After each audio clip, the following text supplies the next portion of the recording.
This is a Tactical Genius production. Welcome to Virtual Pool 4 Online.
Now remember, when things look bad, and it looks like you're not gonna make it, then you gotta get mean. I mean plumb mad dog mean. No bar, no pinball machines, no bowling alleys, just pool, nothing else. No bar, no pinball machines, no bowling alleys, just pool, nothing else.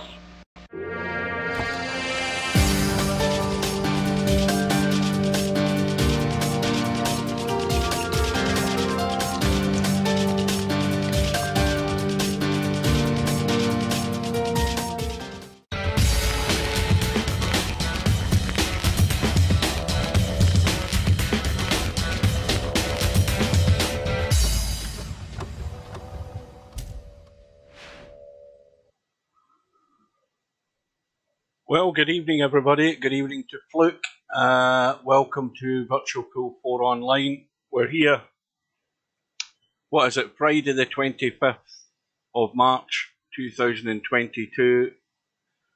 2 months after this tournament started, and we're down to the finalists, and it's between Real Poland Power, Stub, as we'll call them, for the rest of the match, and as we have done for the whole of the tournament, from the United States, and Albi from Sweden, and the two of them are going to go head to head in a race to 300 in about 15 minutes time. Good evening to WizKid.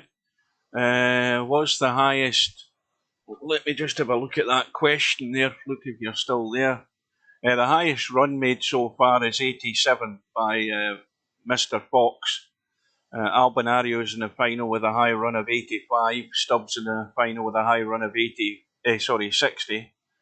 And of course, they've both got the opportunity to try and beat that high run tonight in a race to 300. Now, a word of warning, last year's final, which remember was played on normal pockets, not the narrow pockets that we are playing on this year, it took over 4 hours. And there was a couple of high runs in that final last year, remember. So this could go well into the night, this match, depending how things go. Steve will be joining me in about 10 minutes time, with about 5 minutes to go. Quick mention as well, before I forget. Hang on a minute to get my buttons working. We've got the Blackpool, I'll say that again, the Virtual Pool Black Ball Championship coming up. That starts this Thursday coming, and there's only, well, when I last checked, there was only 6 spots left in it. So if you want in, get in quick. It might well be full by Thursday. In fact, it might be full by a lot sooner than that. And we'll be giving coverage to that as well once it starts. So, the two finalists. Quick look at the bracket, if I can get there. Hang on a minute. And we'll have a look and see how these two guys got to the final. Albinario started off with a bye in the first round, I believe. If I can find him, where is he? Yes, he had a bye in the first round, and then in the second round, Acero didn't show up. Acero from Japan, he never made it. So Albinario has played the least amount of matches in this tournament, I think, to get to the final. He won his round 3 match against Moz, who's a very capable player, but never played straight pool really. And Albinario had a fairly comfortable win in the end by 200 points to 103. And then he came up against Tommy from Germany. Moz, now based in the States, originally from England. Tommy from Germany, and Albinario was really on top in that match. Won it 200 points to 44. Tommy could not get going. And then you'll see there Albinario in the hot seat match, which was against Stubb, and Stubb did the usual, he quit before Albinario could get to the 200 point mark. but Albinario won that, and also got his high run of the tournament from Stubbs' horrible break-off shot, which Stubb got so lucky and never really left a ball on, but Albinario managed to get a carom and got his high run, so it was ample punishment for a poor break. And although Stubb began to claw his way back into it, it was just too much to ask to try and create an upset. So that's how Stubb ended up on the one-loss side. If we look at Stubbs' progress, his first round match was against the Great Guru, a comfortable win there by 200 points to 71. And then his round 2 match against LS3. LS3 again had chances, but just didn't score heavily enough. And Stubb won that one by 200 points to 103.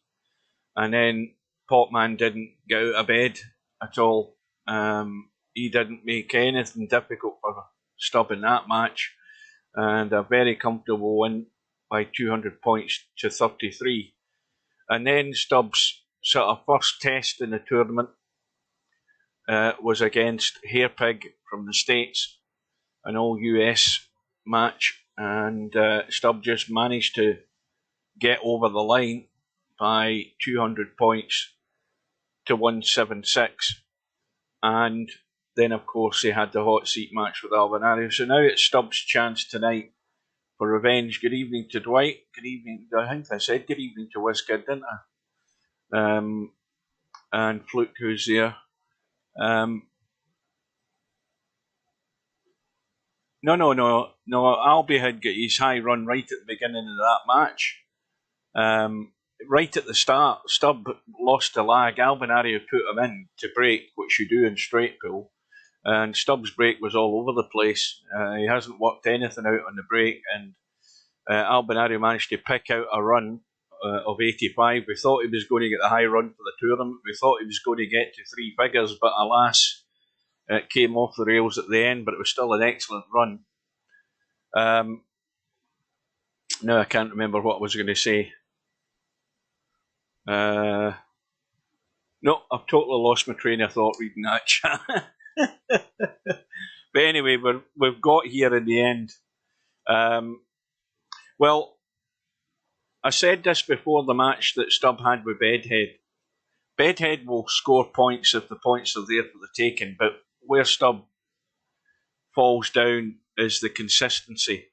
It's one thing I'm going to mention again that maybe some of you guys weren't aware of, but in the match that Albinario had against Stubb, Albinario never missed any break shot in the whole entire match. Obviously, he never missed a break shot in his run of 85, but in any other innings that he had in that match against Stubb, he never missed a break ball. He got on it. He wasn't always perfect on it, but he never missed one. And if he keeps that standard up tonight, then Stubb definitely won't win. If, however, as happened to Bedhead, Albinario runs into problems, if he gets a bit of bad luck, if he struggles to get onto a run, if he can't get into a rhythm, that's what Stubb needs to help him. Because if Albinario leaves him the odd shot here and there, Stubb will take advantage of it and score points. Whether he's going to be able to score a big enough run to really apply the pressure to Albinario, well, that's up in the air. That's very much in doubt one way or the other. That remains to be seen. But what I feel is Stubb needs to be running something towards his high run for the tournament to really extract some pressure onto Albinario. Albinario just needs to keep doing what he's doing. He's been doing pretty much very solid straight pull. OK, Steve doesn't always agree with everything that these players do, and I'm no expert, but Albinario has been working at it. Looking at the lobby at the moment, Albinario again is in practicing, as he has done for the whole of this tournament. He's been in practicing on a regular basis. You'll notice Stubb is in a room, and that's only the second time I've saw him in a room during this tournament getting a bit of practice in. So he looks as if he's going to make a bit of an effort and try and be competitive, but that remains to be seen. The big question is whether, yeah, that's right enough, Slim. He quit on you twice. I'm a witness to that. He quit on you twice, so that should be another couple of $1,000 fine for him as well. Good evening to Cloggy, or Chimpy as it is, and Slim. But like I say, Albinario will need to be having a bad day for Stubb to win this. That's really how it can pan out. I can't see anything different happening unless suddenly Stubb finds his form and finds that break shot. Doesn't let that cue ball run too loose, but then again, that's all natural things that he does. He'll let that cue ball run. He'll take on risky shots. But that also depends on how the match is going as to whether he's going to be too aggressive or whatever. But Albinario won't change his way. The only worry I have about Albinario is that even if Albinario starts off well, and I've seen him doing this in matches, and you guys that have watched the streams have seen him do it, Albinario sometimes loses his way, particularly as it gets later into the match. He sort of takes his foot off the gas, gets distracted, maybe the mind begins to wander a bit, and all of a sudden he's given chances to his opponents to get back into the match. That would be the one worry I would have in the back of my mind, and if you're going to stay the distance to watch this match, bear that in mind, because that seems to be a sort of habit that Albinario has at the wrong time. You don't want to start losing the plot at the wrong time in the match when you're almost over the line, and Albinario's had a wee tendency for that to happen. But he certainly wants to keep his mind on the game. Stubb will play all night if it takes him to get a win, but I personally can't see that happening unless there's an awful lot of factors are going to aid Stubb. And we'll see how it works out. Honestly, I've tried my best to work out a way that Stubb can win this. I mean, if he loses a lag, first of all, he's going to have to break off. And whether he's done anything with his break shot, I went and did a 5-minute bit of practice to do a break shot straight pull and showed Stubb it and said, well, go and practice it. Okay, it's not guaranteed success, but what it was about is not about showing you how to do a break shot. What it was to offer him something better than what he's been doing, which was horrible. So it was. Good evening to Semi-Pro. And, well, we're almost there. Steve should be knocking on the door in a minute or two. Steve's already a knocking. He's already in. He's loud and clear to me, so we'll have a sound check, guys.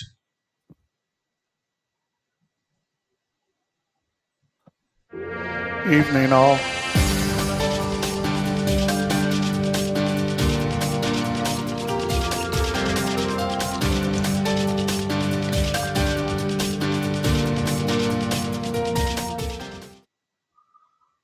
Right. We're almost good to go. Well, I've said my piece, Steve. It's I think you can probably guess. Yeah, well, I mean, Albin is obviously the favorite here, and a pretty good favorite. But I do think that Stubb can win. I think he's going to need help from Albin. But we saw what happened to Bedhead last match, and nobody's immune from that. I think mentally you've got to be ready to play, and not get distracted, whether it's by Stubb or yourself or just the moment. You've got to be ready to play and stay focused. And if Albin does that, I don't see how Stubb wins. But if Albin doesn't do that, one thing about Stubb is he is very good at focusing. He tends to play his game. I don't think, he'll have problems playing because it's a final, although, that has happened to him before. But I do think if it gets down to the end and it's close, that Stubb may have some problems. I don't expect that early in the match. And, we'll see. I mean, realistically, this should be like 300 to 200 Albin, but this is why we play it. I mean, Albin does not have to win this. Yeah, I say the only concern I have for Albin is that obviously he doesn't have a nightmare like Bedhead had, but assuming he's in control of the match, it's whether he then starts to sort of drift and wander and sort of begin to make these unforced errors later on in the game, which is the one factor that can let Stubb back into it if it takes the pattern that we think it might take. Albin's got this tendency to be a bit generous at the wrong time. So we'll see how Albi can hold his concentration, because this is going to be, last year's, as I said earlier, was over 4 hours. And remember, in last year's final, we had two runs over 100 in the final, albeit on the normal pockets. Now, this match could have a fair bit of bits and pieces in it, and it will take a while. We're easily looking at 4 hours and more for this to get done. So you're going to have some staying power, guys, if you're going to sit and watch this. Yeah, I think one key for Stubb is he needs to play faster than he did last match. He spent way too much time thinking, and he's not going to play good like that. I mean, it's a given that he's not going to play as good of patterns as Albin or get to break balls as good, or he just doesn't play as good a straight pull as Albin. But thinking about that and a lot isn't going to help him. He needs to just go out and try to run balls, and when he messes up and doesn't get a break ball or something, then he needs to play safe. He just can't afford to start thinking like he did last match. I mean, he was lucky to win that. Bedhead basically gave him that. Yeah. And it's still a case that even Bedhead in his worst day in that last match still had a higher run than Stubb. It was 28 to 25 in terms of the high run for the match. So the room is up. We're going in. Cloth's at the right colour. I've got my little clock ready to go once the players get in. We'll have the lag for the break. Chimpy's changing his name to Chimpy. Everything's looking good. I've messed about with the replay again. I hopefully have fixed that again. I don't know whether I have, but we'll soon find out when we test it. So both players now will be getting the audible alert in their rooms to let them know that the match room is up.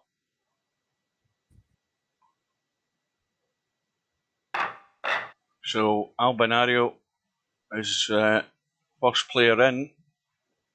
Now, the interesting part of this match is right at the start. I mean, what the hell is Stubb going to do if Albinario puts him into break? That's the big question I'm asking. Oh yeah, you gotta hope that it's Stubb breaking, because because that's gonna be entertainment in itself. Yeah, I mean, how can he get lucky 3 times in a row where he's broke all over the place and left virtually nothing on for his opponent? Well, he claims he's doing some sort of planned break, but that plan is not a good one. I would like to see the blueprint of it.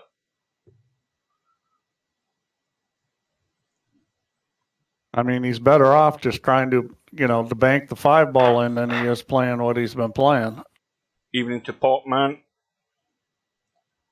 My little clock should be going. There we go. And evening, Pop Man. Both players in. Well, Stubb has started out being cordial. He said good luck, and we won't have to mute him yet, but I predict it's going to be within 10 minutes.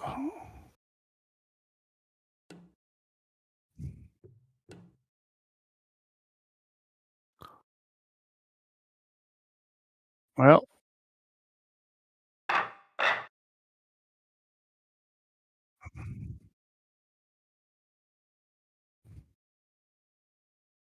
no, Albinario won the leg. Yeah. So here we go again.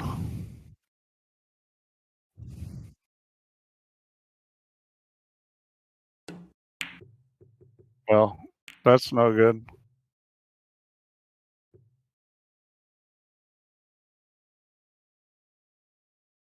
No, he gave up the 5.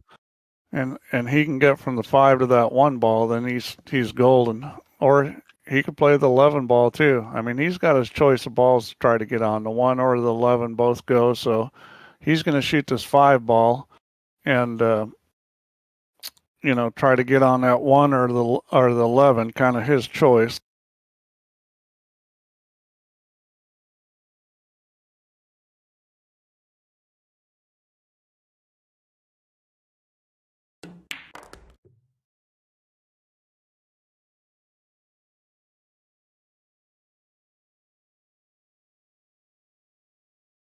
Yeah, he didn't get good here. He did not get where he needed to get, but he still can get on the 11. He's still got another shot to get there.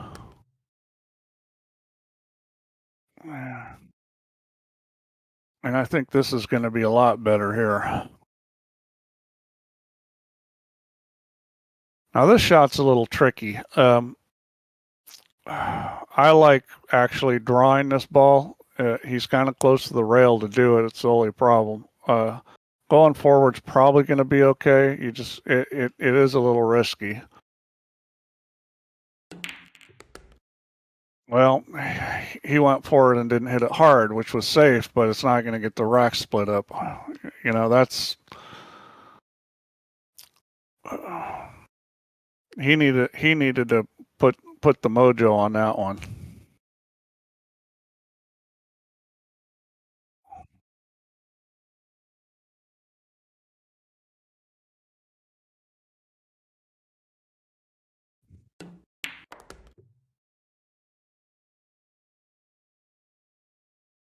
Oh, this is pretty good here. I mean, he's got a nice angle on the 9. He's going directly into that 10 ball. He can hit this pretty firm. I mean, they should spread pretty good. I mean, he's not going to get the whole rack split here, I don't think, but he'll get a number of balls kicked out. Because that 10 is, 2 and then the 4, and oh boy.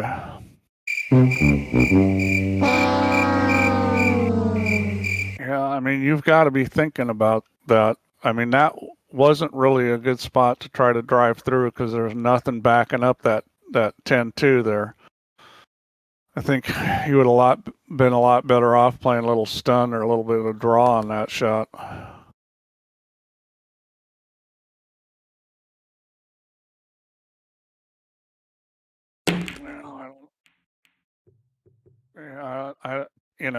I mean,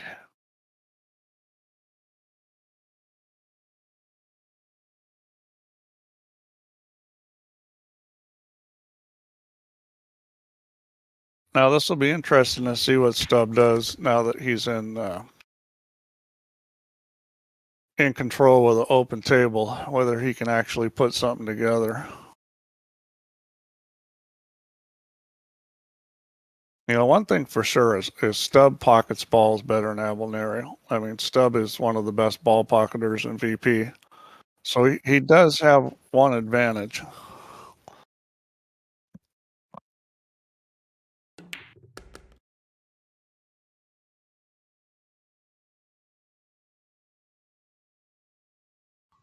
Yes, you're right. You're right, WizKid. I'm muted.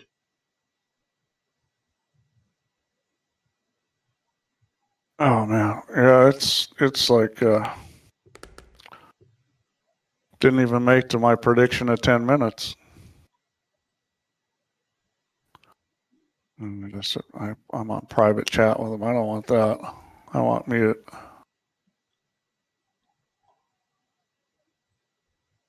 Well, looks as if he's going up for the 3. And then probably nudge into the 12. Though he doesn't need to because he could get on them from the top side and they both go. I think he wants to keep that 3 for his break ball. I mean, that's really the only one that's sitting any good right now.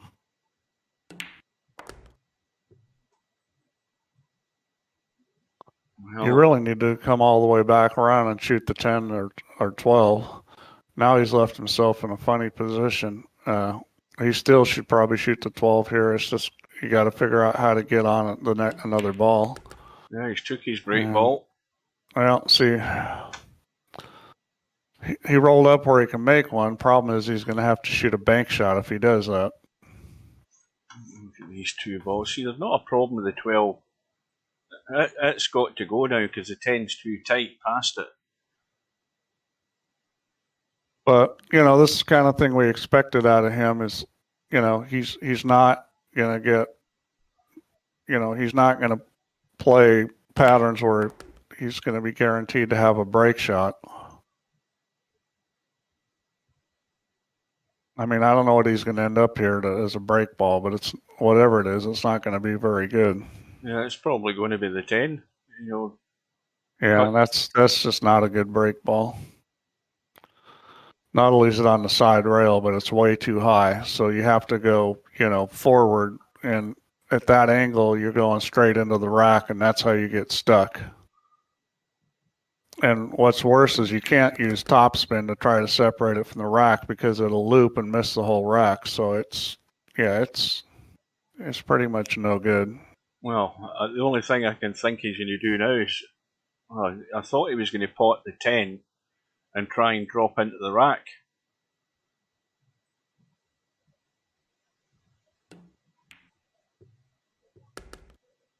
Well, here we go. You know what you said, Steve. It is too high. If you look at where it is on the pack, I mean, it's a foot above the pack, so you're going to have to go 2 rails, and the ball will be probably... He can go into like the 4 ball. He's just got to hit it with right English. The thing is that there's a good chance he'll get stuck in the rack. I mean, this, because you're going at an angle straight into the rack, so if you don't hit it right, you get stuck. Yep, he's stuck. He's got the 8 ball up the table. Well, he's lucky he's got anything. He does have a shot on the 8 ball, and he's got a shot on the combo. I mean, he's lucky he's got that.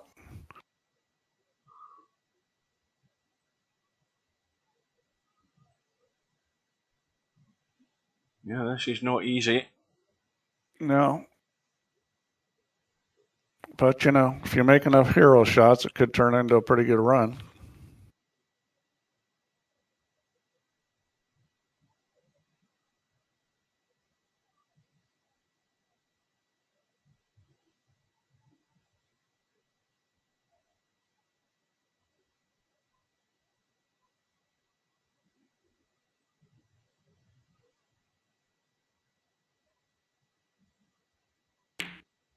Yeah, he's well away from that. That's a diamond and a half away from the pocket. It's so difficult to judge an angle with a blind pocket shot where you're so close like that at distance from the hole.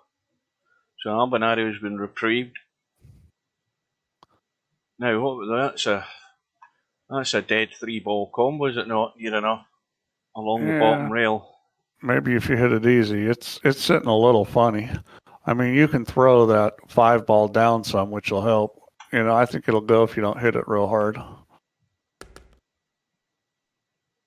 So I meant to ask you, Fluke, how's the straight pool tournament going in that other place? What's the standard like there?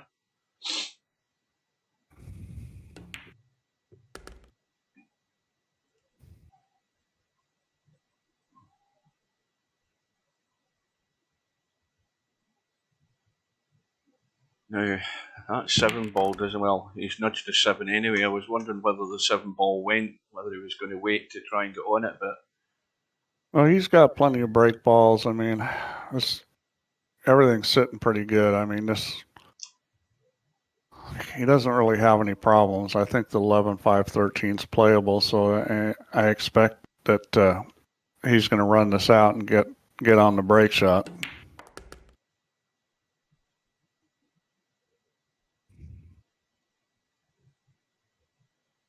Oh, 60 is a high run. Well, that Stubbs high run in this one. Well, he's got the little nudge. Yeah, well, that's not a bad idea. Why take a chance with the thing not throwing enough and doing what the 13 just did?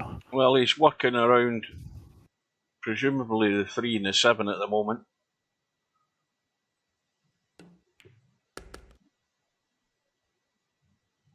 Yeah, I like the 7 better than the 3. He just needs to get a way to get to that 9 ball or the 6 ball. He's going to have to shoot the 5 eventually to get to the 11. I think he's trying to get to the 9 ball. I think that's what's going on. Yeah, that's a bit. I don't think that's looking good for the 9 where he is at the moment. Oh, it goes. I think visually it's just a little funny looking, you know. Yeah, he's fine now.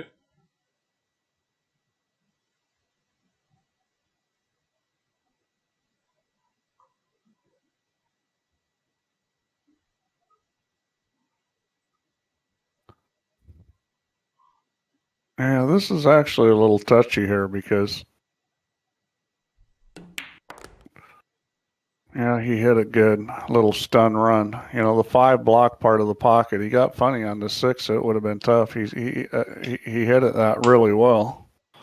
That was a touchy little shot.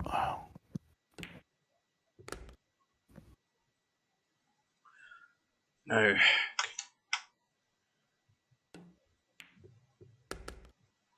well, that's a little dinky shot he's got in the 11. A bit more dinky than he would like, I think. Well, he's changed. I think he was thinking about changing tack there and maybe leaving the 11 ball because he's forced to running up the table off this 11. 11 ball's okay. I mean, that's not a bad. You know, he wants to get fairly straight on this 2 here. And that'll do it. We can just drop through, leave himself a nice angle. It's just to roll forward, just to get it out of the rack, and he's good. All right. Well, the critical thing here is you draw it back. You want to hit the 15 ball. That would be a good target. The 3 is acceptable too. You do not want to hit further up the rack from that. Yep, he hit the 15. So, and see, the cue ball just pops out real nice there. He didn't come out that good out of it, but you know, that's what you want the cue ball to do, is come back out towards the center of the table there. He could have landed better on a shot here. He's got a testy 6 ball. He's going to shoot the 6 or the 5 probably. I mean, the 8 is a shot, but that's that shot that a lot of guys don't like. Yeah, that 5 ball's a bit too tight. Yeah, I think the 6 is safer. Well, he's going to run into the 5, I think, is he? Maybe not. No, just avoided it. And I think that little touch in the 9's done him a little favour just to hold him in line. Now, what does he do with this bunch of balls here? Well, the 13-1 is sitting real good, so you just make this 9 ball and then blast the 13. Yeah, you didn't really want to be straight on. You really wanted to be, you didn't really want to roll forward on that.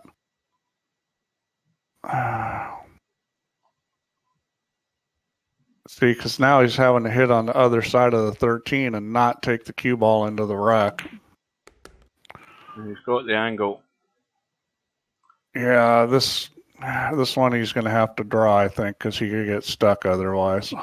Yeah, he did. That's a good shot.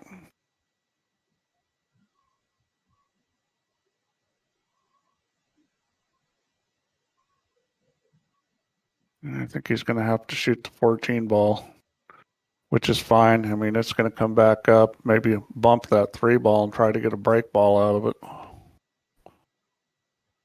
That's what I'd be looking at here. Goes 14 a little top and try to bump the 3 out. Needs to get into that gap. Oh, it's going to go in that gap. This is a question of whether it hits the 12 ball or not. What? Yeah, you probably need to put just a touch inside English on that.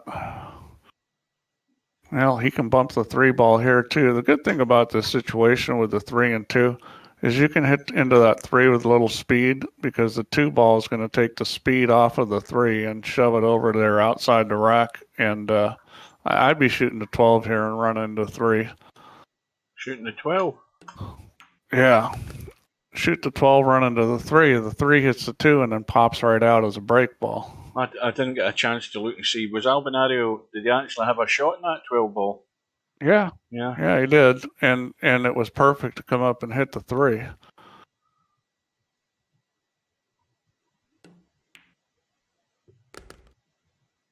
I mean, you know, when you're sitting at a good angle to move something or make a break ball, you need to do it, because if you keep waiting around, then all of a sudden it's like you got to get in this specific spot to be able to do it, and you know, and it starts getting tough.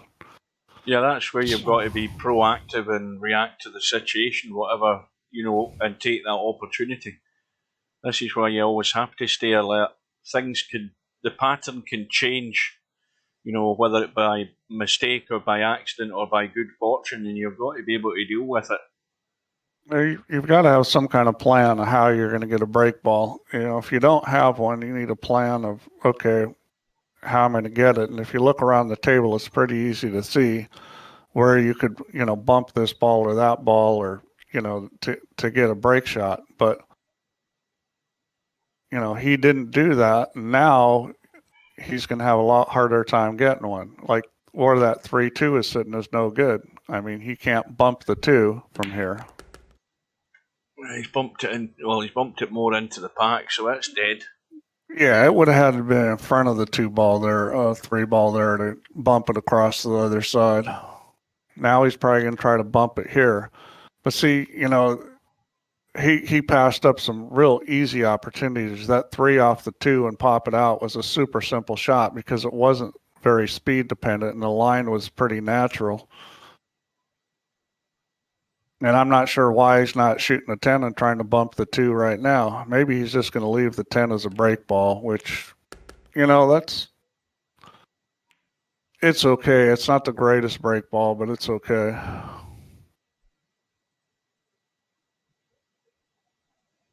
Good evening to Brain Fill Out. Good evening to Run Out Rob.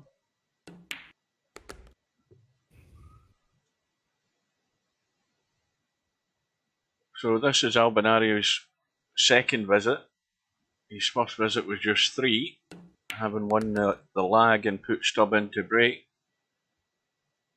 And now, well, it's going to be the 10 ball, so... Yeah, I don't think he'll try to get this on the end rail. I think he'll try to stay above it. Yeah, I mean, the end rail would work, but, you know, there's just not much room and there's a scratch, and I think he's going to try to stay above the 10 ball. Yeah, but he's got to make sure he goes far enough, though, so he can see it. Yeah. Because he needs to just get it over to the opposite long rail. I mean, I don't think he wants to go back and forth. I think he just needs to go forward and across and be above the first diamond. Going the other way. Yeah, that's what I expected him to do. But he's a little high. But, you know, this isn't terrible. But I think from this angle, you probably want to just kind of clip the 9 ball. Yeah, because you could end up stone dead if this hits something solid. Yeah, you don't want to be on the 5 ball side of the 9. You want to either be directly into it or a little on the outside of it and just try to knock some balls loose here. Because if you crank it over into it, you could get stuck. And that's what he did. He hit the 9 ball pretty square and, you know, came off of it. Didn't come out of it wonderful. I mean, but, you know, that was the kind of break shot he had. And really, you know, he got in that situation because he did not really plan for a break shot and left himself, you know, kind of a very mediocre break ball. And this kind of thing that happens when you do that. I think he had a quick look at that 9.52, but I don't think that. I think that's hitting the 2 too thick. No, that's no good. I don't see anything in the stack right now that looks very good. It needs to hold its line. It's just held its line. Pocket weight. Yeah, he got it in the hole. Actually, the 7 ball does look pretty good up in the corner out of the stack. 7 ball off the 12. up into the corner. No, not off the 12, just the 5-6-7 combo. Oh, the other way. Ah, right, I've got you now. Yeah. Ah, right, I see it. Oh, that's dead. Well, it isn't now. But you're right, it was stone dead. Well, he's in trouble here. He's in serious trouble here. Well, he can shoot the 2 ball. No. He can shoot the 8 ball, but that's a pretty heavy back cut. Yeah, well, the 2 options he's got are options you don't want. That 2 ball's horrible. Well, he can shoot the 9-14 combo. You know, that's there too. What about the 6 into the side, Steve? I think there's. I don't think you can throw that enough. You'd have to hit it with right English, and I don't think it'll throw enough. He's going to back cut the 8. And, you know, this shot's doable. It's certainly not the kind of shot you want to be shooting. That's in a pretty extreme cut. Well, the good news is the cue ball's on a path where he doesn't really have to worry about a scratch, except if he hits the 15. He may clip that 15. I mean, this is really a thin cut. Oh, it's well played. Let's test the replay. Yeah, replay's working perfect now. Look at that, guys. Well, almost perfect. Well, he got away with turning the cue ball loose there. That's the kind of shot you can end up scratching on. Well, this is suddenly not looking quite as bad a table, although he's got a wee bit of work to do. He can get rid of the 13. The 6 is a bit tight, and he could work with a combo if he needed to, but he's got the 15 there as a break ball. Yeah, I mean, everything's good now. You got him. One thing, Albin's good at getting himself out of trouble. I've seen him do this time and time again. Or he doesn't really do the right things, gets in bad situations, and then somehow gets out of them. I'll give you the honest answer, Dwight. There are audio settings within XSplit Broadcaster. It's got an equalizer thing, and I'm not messing with it. If it ain't broke, don't fix it. That's my motto. I don't want to do something that, when you try and make something better, you end up making it worse. That's my luck. Yeah, there's so many bad YouTube videos out there. And the worst thing is the background music that people put in stuff. Just terrible. There's many a video I've clicked on to watch something, and it's something I'm interested in, and you get all this crap in the background, and oh no, that's it. 2 seconds of that is gone.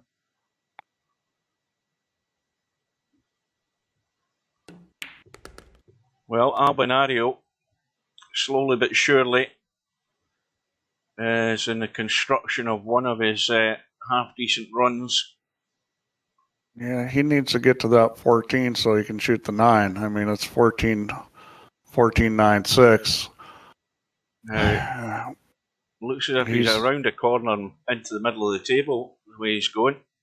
Yeah, he's going to try to get on the 14. He needs to get pretty straight on it. If he leaves an angle, he wants to be below it. He doesn't want to get above it. If he gets above it, he's going to have to run into the 6-9. I think he's perfect. Just get enough to hold it. So the only thing that's not wonderful about this is you've got to get the right way on that 6 ball or the 9 ball to get on the 15. And he just ran a little too far. Yeah, I was thinking he probably should have played for the 9. He played for the 6 and ran too far.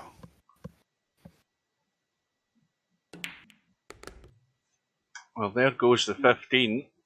Well, he was kind of trying to stun past it, and that was a big ask at that angle to get by that. He would have had to pull the ball back, which he probably should have done. He probably should have pulled the ball back more, missed the 15, and left a longer shot on the 9.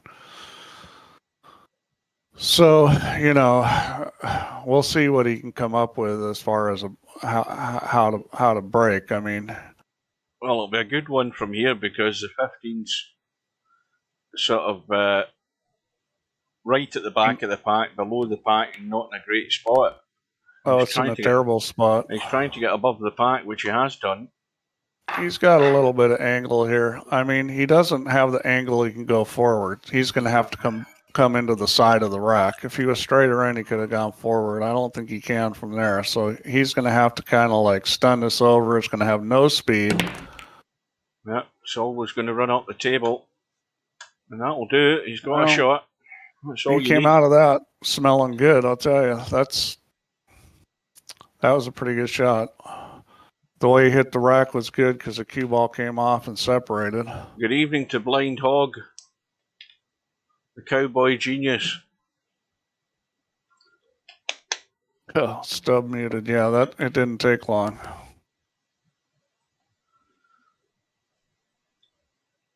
Well, so he's got 2 or 3 balls to work with here. What's he got in this stack of balls? Well, the question is, does he want to shoot the 4 now or next shot? And he's picking next shot.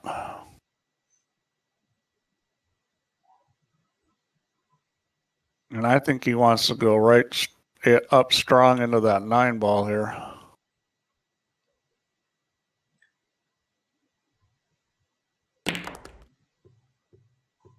All of a sudden, it's gone ugly again immediately.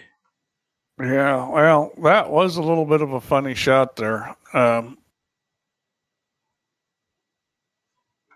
it's going to have to be the 10. Yeah, I don't know. That 10 ball is easy compared to the 8 ball he cut earlier, so you would think this is a hanger for him, the way he cut that 8 ball.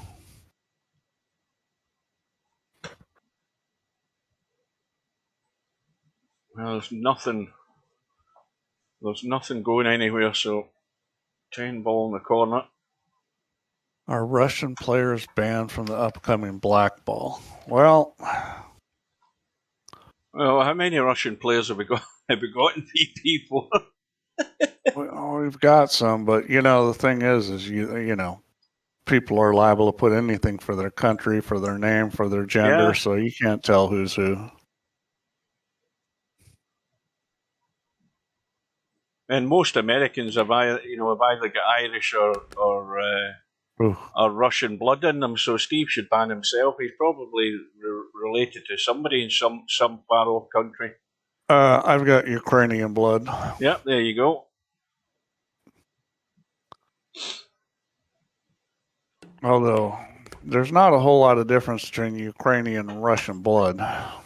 No, I think it's probably the amount of vodka that makes a difference. I think you're being a little bit ungenerous there, semi-pro. 300 and stub 20. Yeah. Well, Albi's on a run of 47 at this point, and he's still rolling. Well, this all came about from that cut shot that Stubb had, which was not easy. Yeah. I don't know whether he had many great safety options when you think about it. Well, again, it's like, you end up with these things because of how you play the rack and what your break ball's like. And,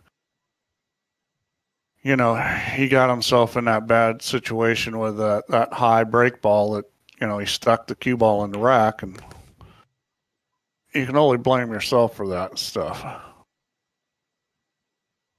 Albin is, Albin's style of play is difficult because he spends a lot of energy.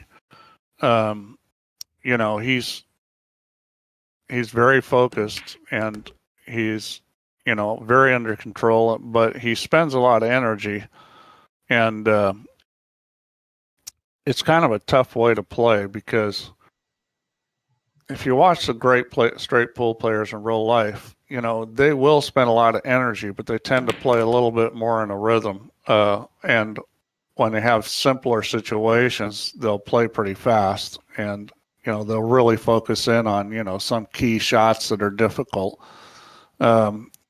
The way Albin's playing, he's spending a lot of energy on every shot, and you got to wonder if that's going to catch up with him when we get into this match 3 hours later. Yeah, that's the thing that just we need to look for signs for that creeping in.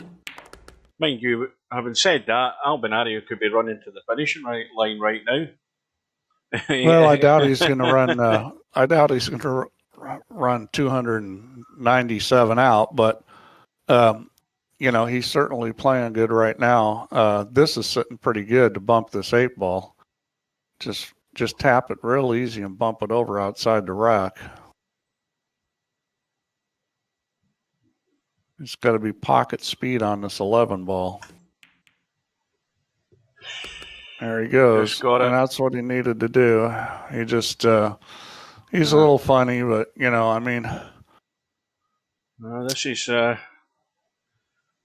is not what you want. Another testy 1-ball. It's not making the ball that's as hard as figuring out how to get on the 3-ball in a position where you can move to the break ball. Naturally the path is a 4-railer, but it's going to be awful thin on the 3-ball if he plays that. Yeah, I don't think he likes that cutting the 1. I certainly don't like it. I think the shot is to go 4 rails on the 1 all the way back behind the 3 and shoot it up table.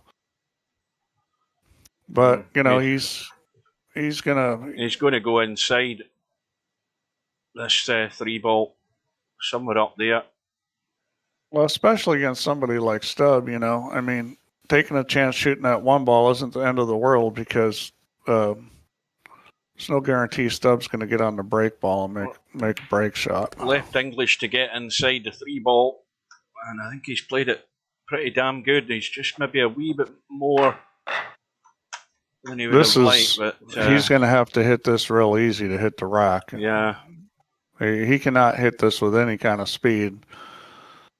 He's just kind of a gentle push into that 6-ball is the only shot he's got, unless he's going to go off the other rail. Yeah, this could die if he just pockets the 3 again. Well, he could have hit a little harder than that, but it came apart good. That's well played. Now, is he going to take one of these big risks here and go for the smack? Well, I would here, because I think you can hit it with no speed to separate, coming to that 14, and it's going to bounce off and probably hit the 9-ball, and he hit it on the outside of the 14, but it's still okay. Well, that 5-ball's cuttable into the side, although it's blocking the path of the 6, which is he needed to hit that 14 more dead on to stay down table. He kind of caught the edge of it. Yeah, I don't like cutting a 5 into the side either, because you're running into balls that you can brush off and scratch off. I don't like that. Well, if you're going to cut the ball on the side, you got to draw it to the other long rail. You can't roll that ball. You draw it to the other long rail and play for the 8-ball the next shot. He looks like he's going to shoot the 12-ball. Well, he's got himself back into position he can work with now. And that 9-ball is sitting there. I think all those other balls are actually, they're all in the stack, in the pack. So 9-ball is what he's probably working around now. Yeah, well, the way that rack is sitting isn't wonderful. He's going to have to bump some balls probably. Yeah, 2-ball. That's not one you can pick apart. Yeah, the 2-ball goes in clean, but all the rest of them are all blocking one another, so he's got to get in amongst them. Yeah, sometimes you're just going to have to move balls, and I think this is kind of the situation. Even a really good straight pull player is probably not going to try to pick this apart.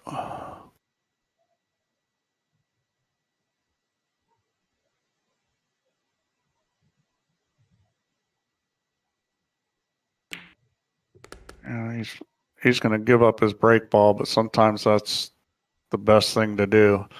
He just needs to make sure he clears out the worst of the problems if he does that. He doesn't want to waste it. It's kind of sitting funny to do this, because backing it up into the 7-10 doesn't do him that much good.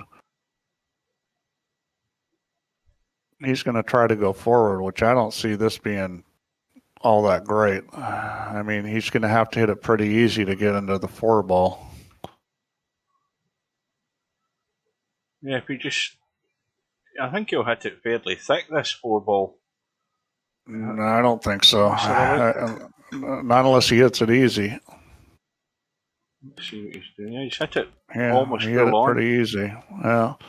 Well, Now, but you know, see, the problem with hitting it easy like that is you end up like this. I mean, the thing is he recognized that, you know, things weren't sitting good. That's why he took so long looking at it. He was trying to figure out, what am I going to do here? well, what's he going to do after this 6-ball, more importantly, because that's the only shot he's got. Well, So, I mean, up and down, and where does he go to go on a ball? you could try to run into him. That's one possibility. You know, try to come down and run into him. I think he might. I think that's what he'll do, because I don't think he can see how he can get himself on a shot here. You know, if you run into the 15, you're going to come up with a shot probably on the 14 or the 8. I'm not sure about running into the 10-7 there, because it's just going to shove it towards the corner pocket and potentially bad things. And there's a lot of blocking balls. I think you want to run to the 15 here. Yeah, well, that was about the worst he was going to come out. Well, he'll take that. Yeah, he didn't come out of that so wonderful. He hit it so dead square, but that's, you know, that's fine. Well, the run is 62. He can roll forward and shoot this 10 ball, I think. Shoot the 15 in the side and roll forward and shoot the 10. Or he can stop it and shoot the 14, which might be a better choice. Good evening to Hairpig. Never saw you there. He's going to pick the go forward method. Good evening to Simon.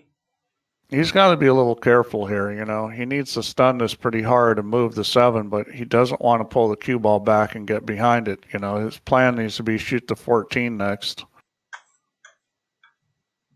He needs to sort of stun this and have the cue ball maybe trickle forward just a touch. Certainly not back up any.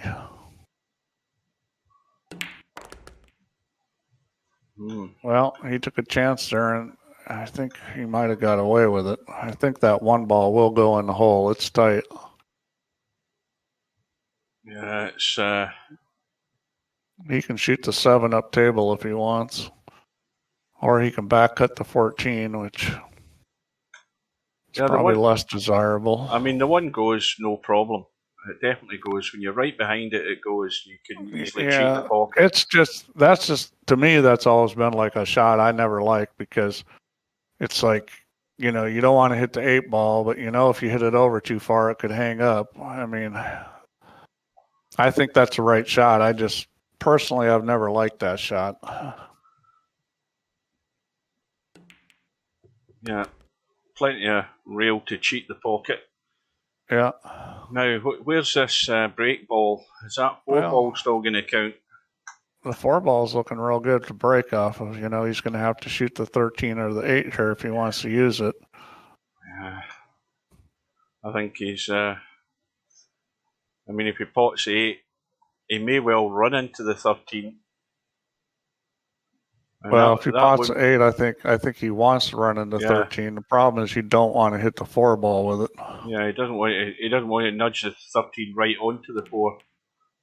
He'll take that. Well played there. You know, a little edge at that 14 like that's fine. If you hit that full in the face, it could have got ugly, but he's still in play.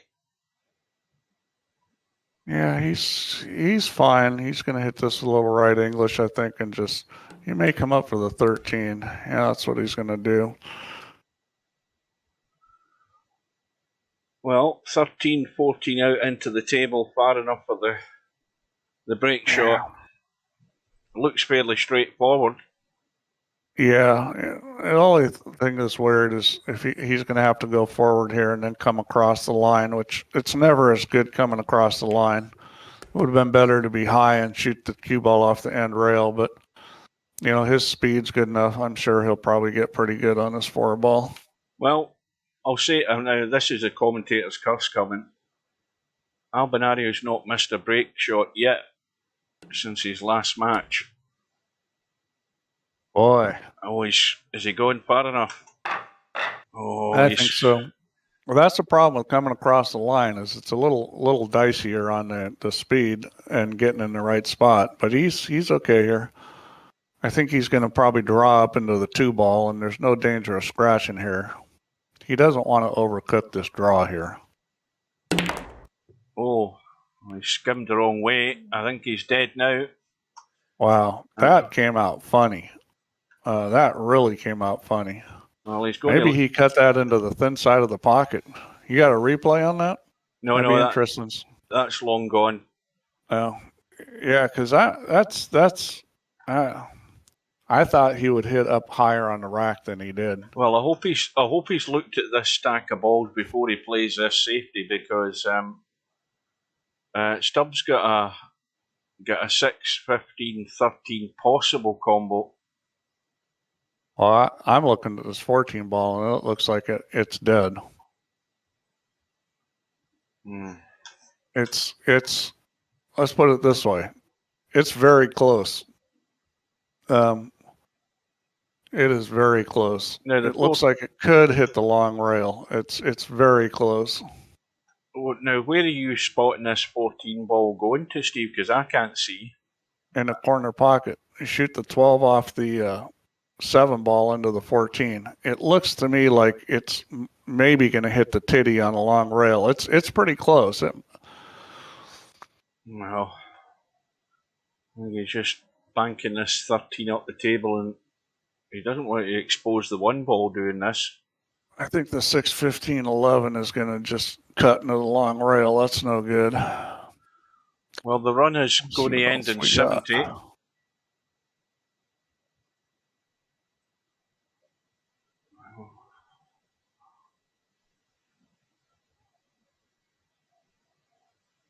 Let's see the advantage. The advantage, if you can really read the rack, is if you know that 6, 12, 14 goes, what you do is you bait Stub into putting you up table so you can take a whack at him.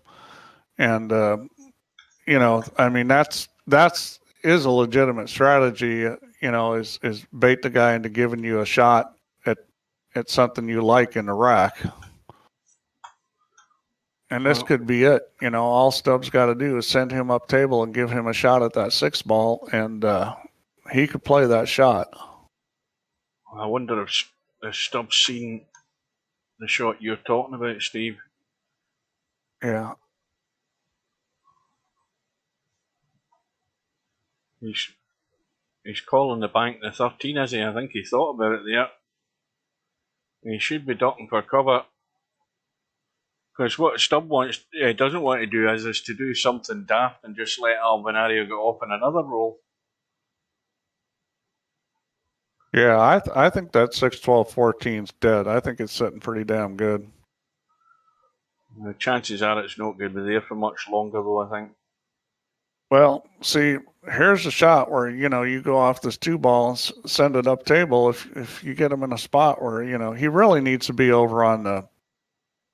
He's not going to be on the right side of the table, because you don't want to hitting the 6 into the 15 is no good. You got to hit it clean onto the 12, and to do that, you got to be on the other side of the table. So he doesn't have that shot anyways. Well, at least he's got distance. Yeah. He does have a carom if he wants to shoot it. The 2 off the 14. I wouldn't shoot that. It's just sitting a little bit tough. He's got to get the feather edge of this 13. No, he's not even trying to get back. Well, that's an awful shot. That is absolutely hopeless. I mean, what is Stubb trying to do with that shot there? Tell me. He's trying to get muted. Well, I mean, that is... I don't know what he had in mind, but I mean, it was a feather edge and enough pace to get back into the bottom end of the table, and he's just totally choked, completely choked on it. Big bang here, unless he's going to try and just nick round for the 14. Well, he is in the 14. I think he got lucky there. Oh, he's on the 5 as well.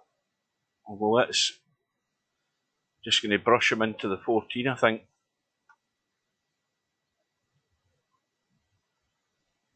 Yeah, getting on that 1 ball would be good. You could move a lot of balls with that. Oh, that was a strange shot by Stubb. I don't know what he's. I don't know what he's trying to do here. This is not a good idea. Well, if you're going to hit it like that, it might be. Well, it's a good idea when it does that. Well, it'll pop the cue ball up and land in the middle of the rack. I've actually shot that in games before, but I didn't expect Albin to shoot that. That was a good shot. He recognized, he was going to have to really get some action on that thing and popped it right up in the air. You know something? I think Stubbs just lost the match with that shot he's played there. Even at this stage, I think Albinario is going to knuckle down and bump in another 50 odd here if he can, and just take it away from him.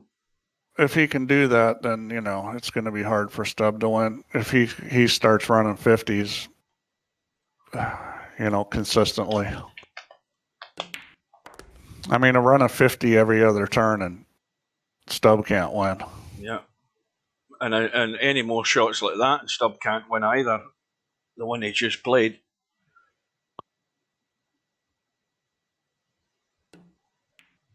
Yeah, well, if you're the kind of player that needs a lot of chances to play well, then you're vulnerable to a player that doesn't give you very many chances.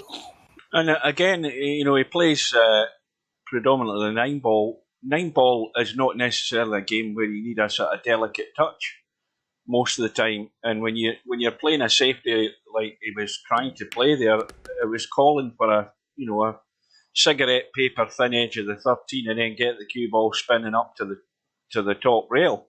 It didn't look difficult. I'm still bamboozled as to why the cue ball finished where it was, because he had no pace on it at all. So trying to work out Stubbs' way of thinking is impossible.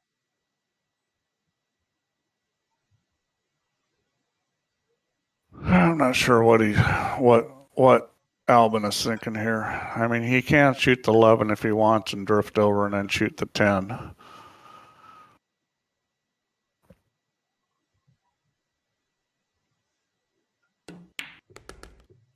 You can use the 9 to bump the 6 out if you are at the right angle. Yeah, he's not. I don't think he's quite got there. I think he had the idea of getting on that 10 ball there, but he's fallen short. Yeah, well, he can go 1 to 2, or he can actually go 1 to 10 here if he wants. Yeah, 10 into the side, yep. There's enough room to go behind the 11. Well, he can go 10 in the corner if he wants. The thing is if you run into the 10, it's probably not the end of the world. Well, that worked out well. That shot had some risk to it, but it worked out well. Now, is he going to work with the 9 ball?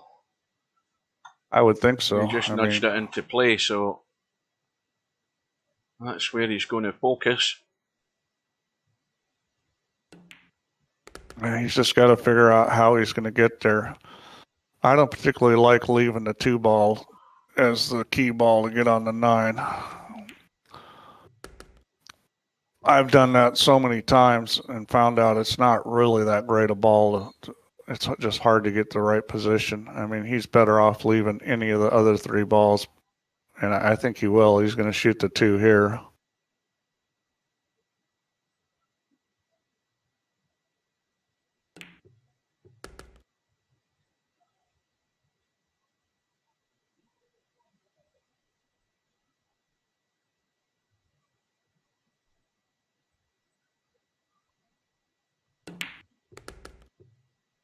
Quick reminder to anybody who's watching who was thinking about signing up for the Black Ball World Championships, which starts next Thursday. When I checked earlier on, there was only 6 spots left. So if you're thinking about it, you better get in.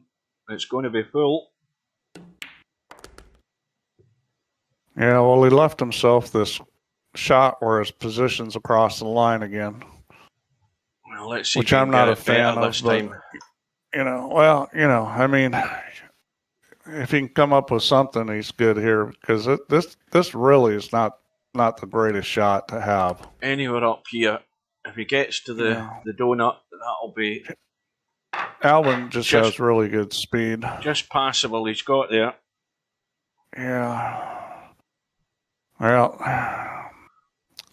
this is really set up to go forward. I'd go forward and take my chance with the scratch. I think it won't. And that's why I would have gone forward. He got away with it. He's got a shot on the 8. You know, it was a thin enough angle coming into the rack where it was probably going to skim off the rack and hit the end rail if he went forward. But he got lucky here. He's got a shot on the 8 ball. Now, the thing is, does he take this, up the table, or is he trying to cut it in the side? I think he's got to take it up the table to get onto the 3. I don't know. I mean, I think up table's probably a better choice, but, it's not the only choice. Well, he's going to leave a long 3 then. Well, longish.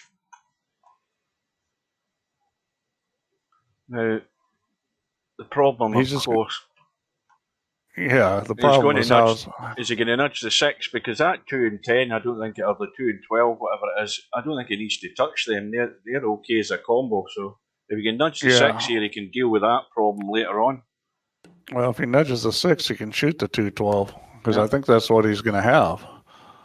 I mean, it's that or the 410. I mean, the 212 is sitting really good, and he can probably get into the rack here, too. Just draw it back into the 11 ball. If he's going to play this, he's going to want to hit it with some speed. Well, he can't hit this too hard, I don't think, and get into the 11 ball. This is kind of funny, because he's got to cut the 2 back to, towards the tit of the end rail.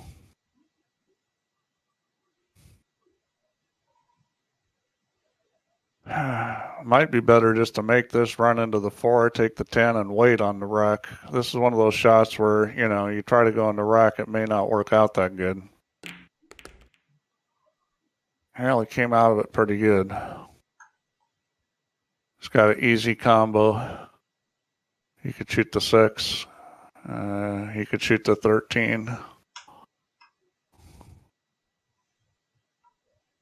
Me personally, I'd shoot the 1-7 combo, but I don't think Albin's going to shoot that. It's a combo phobia.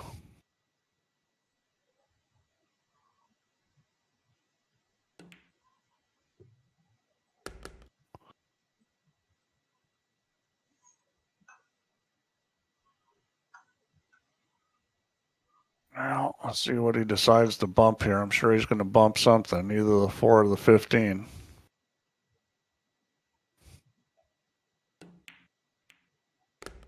Yep, that's a good shot. Didn't put it on top of another ball.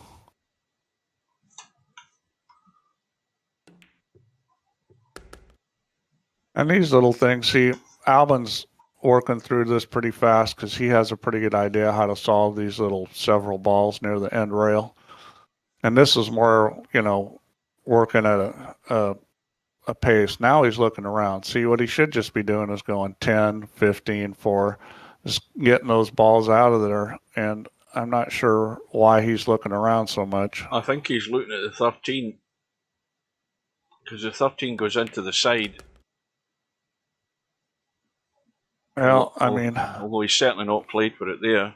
The thing is straight pull, the best way to play it is, just little groups of balls, triangle pattern where you're stop, or, little groups of balls and trying to clear areas up. Well, he's going for a little nudge here. I think when you got to go consider every ball, every shot, there's a lot to look at. It's better to play little areas of the table than to think about the whole table every shot. Right, that's a nudge. Now he's dead again. Has he got a combo? No, he hasn't. He's gonna have to shoot his break ball. He's going to have to shoot the 14. And there's some risk here because that 7 ball, you get the ticky off that and go right into the corner pocket if you're not careful. Yeah, this is a little ugly right here. This is a scary shot. It looks like he's going to try to draw it, which He's got his soft draw this. Oh, he hit it good. That was the only way he was going to avoid the scratch. If he hit that with any more speed, he was going to scratch. Well, he's got a chance to get away with this if he can shoot the 13 and then the 7, and then, the 1 and the 5 are both good break balls. He just needs to get on it so he can. Oh dear. Well, I don't know whether I don't know whether he planned that. That's fine too. I mean, yeah, I'm sure he did. I think getting on the 7, the speed was just probably too low. No, he's going to draw this back and then shoot the 7 off the long rail. Oh, he got straight in on it. He didn't really want to be straight in on it. Well, now he's got to shoot the draw shot, and he's going forward. Yeah, he's going around the corner. That's a better idea. Slow up. That looks okay. That's fine. Albinario now into 3 figures, 100 to 11. I'd hit this really hard with top because you want it to slide as much as you can before it hits the 8 ball. You want to hit the top of the 8 ball. Oh. Well, he's got bailout. 9 ball. No, he's fine. Now, what does he do with this 9 ball if he takes it? Does he try and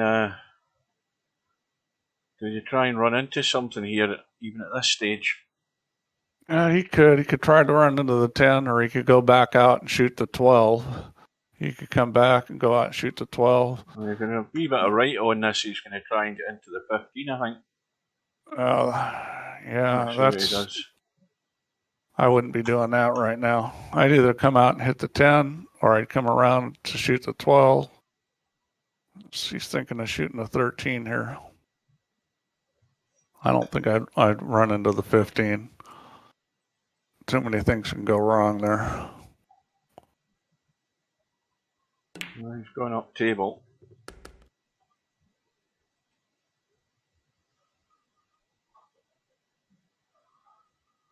He's got an angle on the 5, but again, is he going to work from the back of the pack here? I'm not convinced that's where he wanted to be in the 11 because he's ended up the wrong side of the 11. I don't think it was, but that little stun draw shot's tough to control the speed on. That's a hard shot. Yeah, you just stop it and then shoot the 9. I think if he shoots the 9, you got to think real careful about what you're going to run into. You probably don't want to hit the 15. You don't want to go to either side of it.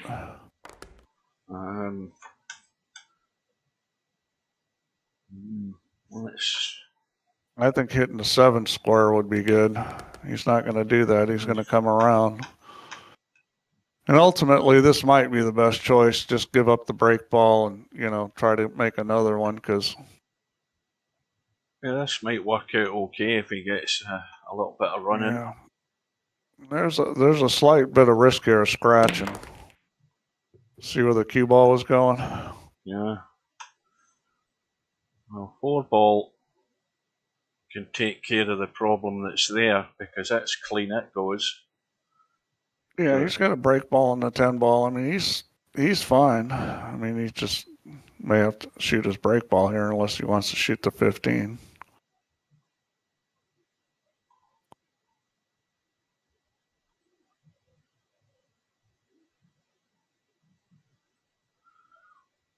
Well, we're an hour and just over an hour into this match, and Albinario is a third of the way home.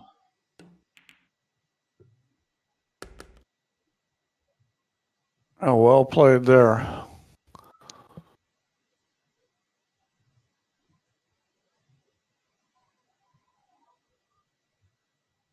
Well, he's in good enough shape to be working the rest of these balls and getting out.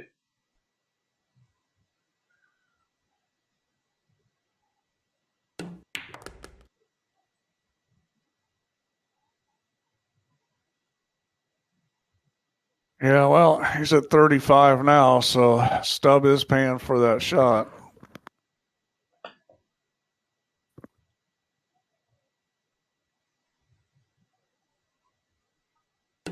Boy, is he already unmuted again? Yeah.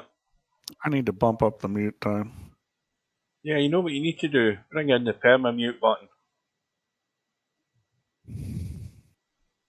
That should be easy enough for you to do. Then it saves you having to continually mute them. Just perma-mute them for however long they're muted until you press the button again and unmute them.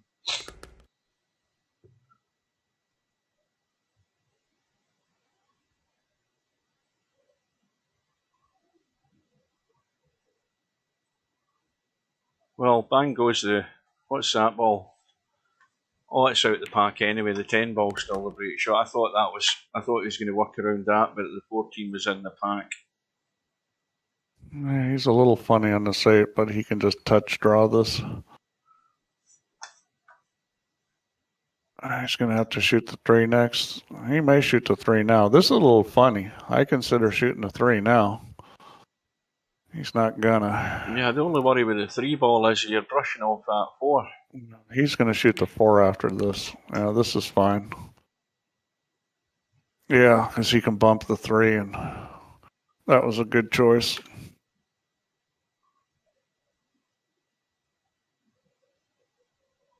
Yeah, Albin's the most improved player in straight pool for sure. I mean, he's really gotten a lot better. His patterns are much better.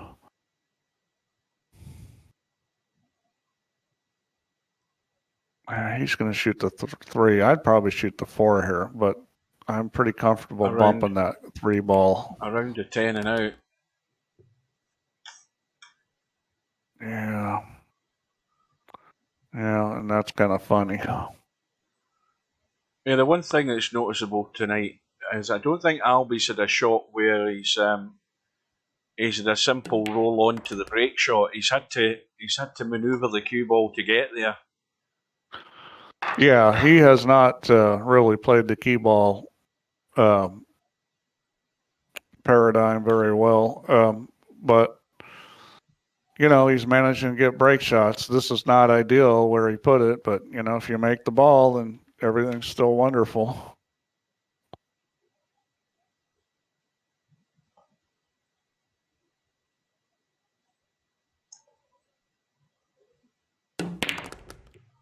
Well, yet another break shot by Albinaro. Again, he hasn't missed one yet for 4 hours. And that's included his last match, obviously.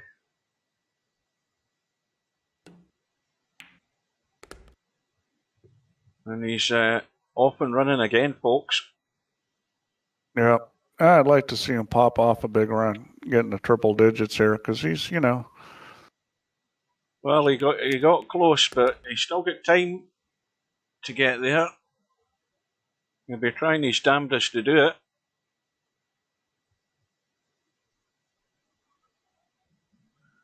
We've got 9 people in this room. Well, that's including the 4 of us.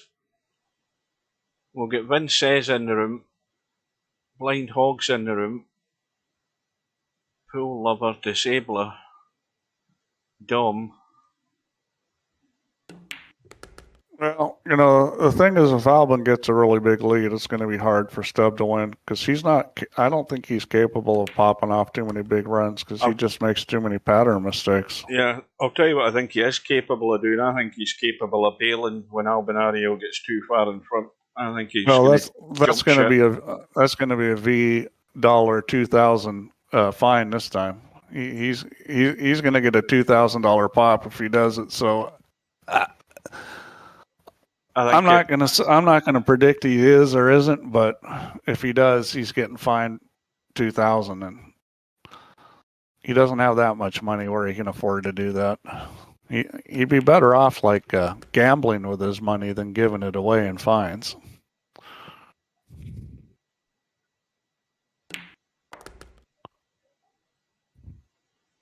Semi-pro. I wouldn't worry about him so much and get your butt in these things and play.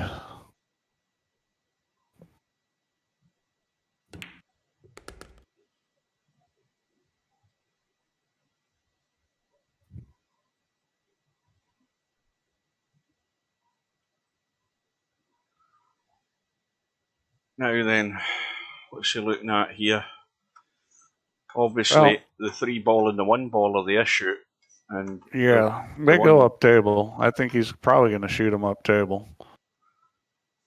You know, I mean, I would just roll up right now and shoot the 3 up table. Make the 13, roll up, get pretty straight on it, shoot it up table. Yeah. That's it gone. 7 ball is the break shot. He's got a better ball to get to the 7 ball this time if he keeps that 15 there. Yeah, I mean, I'm not that excited about the 15 just because, you know, you got to get pretty good on the 15 to have a simple shot.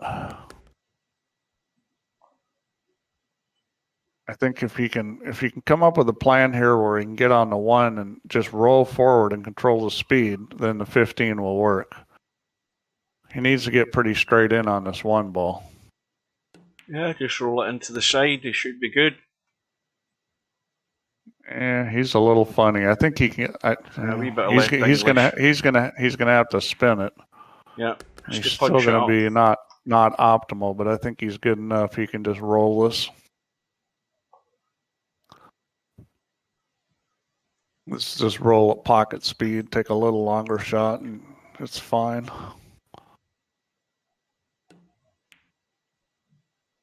Yep. That's actually what I would consider a perfect angle. Now this one's coming in pretty much middle of the 10 ball. A little bit of draw here, and he should be good.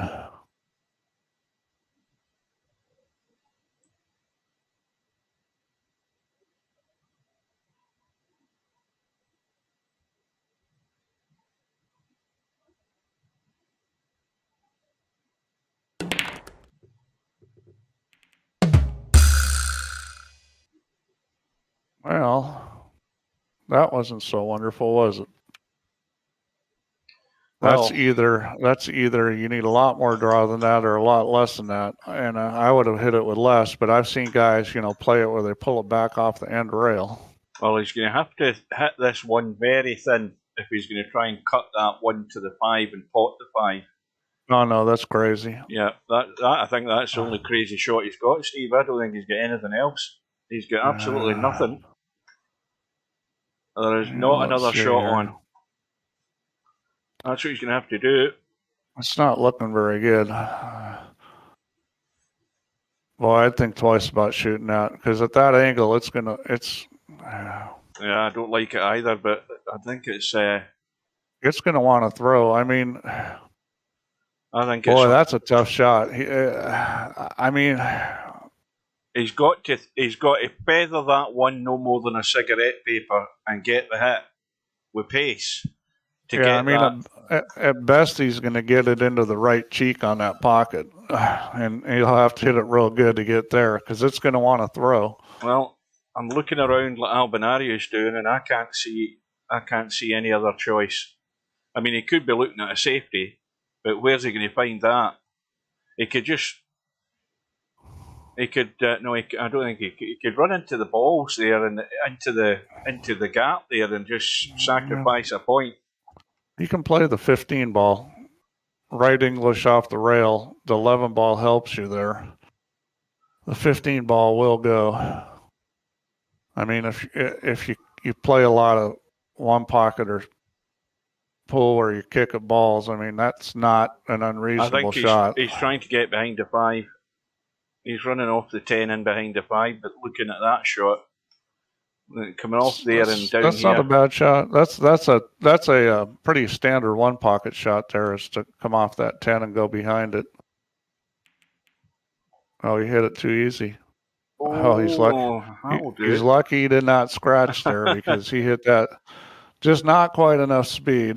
Stubbs going Stubbs going all out. He doesn't see any other option other than playing the cross bank. Well, you really didn't want to give up this bank. You wanted to pin him on the 5 ball. Yeah. Of course, missed call. The bank, you know. That's not a hard bank, and he missed it by a mile. I mean, that was not a difficult bank shot. Now, what was anybody paying attention to you? Because I wasn't. What was Albinario's run there? 40 something. Yeah, I didn't see it, but it was something like that. Yeah, well, here's another 40 coming on top of it. 130 to 11. And Stubbs' last two shots have been, well, I don't think you get much poorer than what we've seen. And he's paying heavy prices for each of them. Well, he's not getting very many chances. And again, I mean, if you're not used to that, I know in real life when I started playing and the quality of players where I didn't get very many chances, I really struggled for a long time because, you're just not used to it. You're used to guys letting you to the table all the time. 56 it was. That's what they're saying. Yeah, well, if he just keeps doing that, that's it. Game, set, match. Now, so Stubbs basically playing a player that's not letting him play much, and I don't think he knows what to do with that. Now I have to go back to Semi-Pro's earlier comment when Semi posted a prediction for the match score of 300 to 20. That is still in play, believe it or not. Yeah, it is. It is still in play. Well, you've got a break shot there as well. 12 balls sitting there. So he'll be staying well clear of that if he can. And there's plenty of room to take out what's there in the way. Bailout ball up table.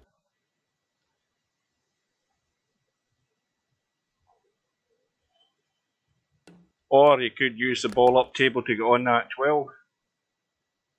Yeah, that's what I'd be doing. I mean, little nudge maybe, or is he trying to yeah, well. Oh boy, what was that? Now it's gone pear shaped. So he's played a draw. I thought he'd have just played a little nudge there. Yeah, that was a big mistake. So now he's 12 ball for the break shot. 3 ball, terrible possibly. break shot. 3 ball's probably better than the 12.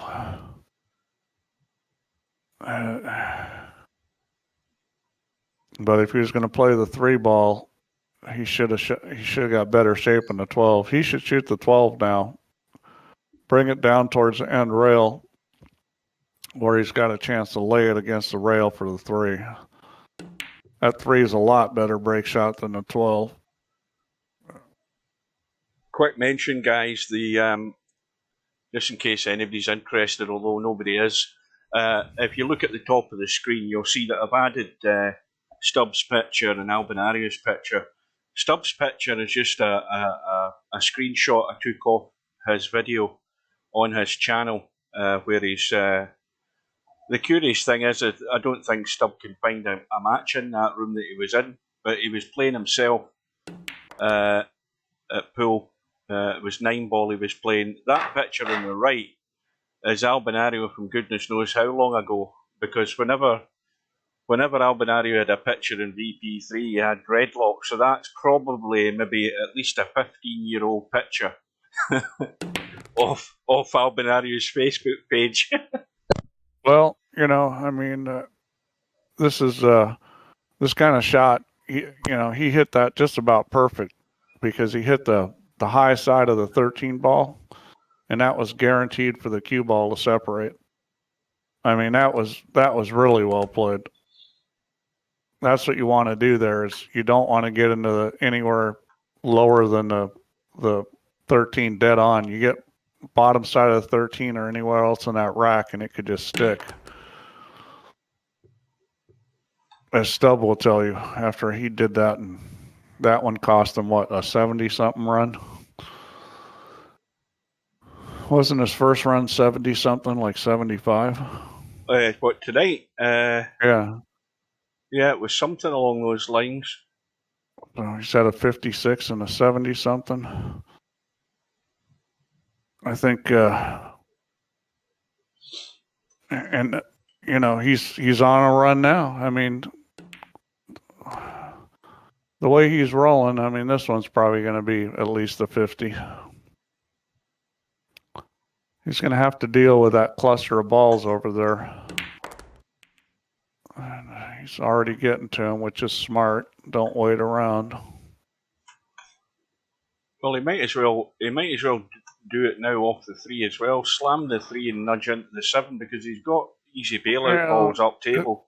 It's kind of a funny angle to do it. I mean, yeah, look at the little brush. He played it well. Yeah, I mean, you didn't want to hit that dead on. That was well played. I mean, the thing about that is you can always leave it because the 3's sitting in a spot where, it's easy to get to. You got the 8 to get to it, and then you can get a better angle where you get more speed into it. It's interesting you say that, WizKid. The thing I was wondering is, when you talk about Stubb playing on that video in real life, what I'm interested in is how the hell does Stubb play VP4? It's obviously his left arm he's got the problem with. So that tells me now that he's, how's he working with the keyboard and how's he working with the mouse? Well, you just get a mouse with a lot of buttons and map a lot of functions onto it. So, I mean, I'm assuming he's just completely working with the mouse then.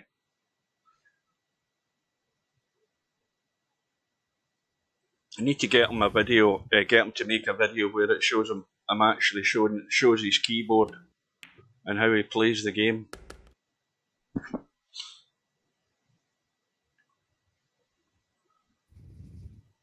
Well, 9 balls in the pack, forget about that. 7 balls at the bottom of the pack, but that's going to be it.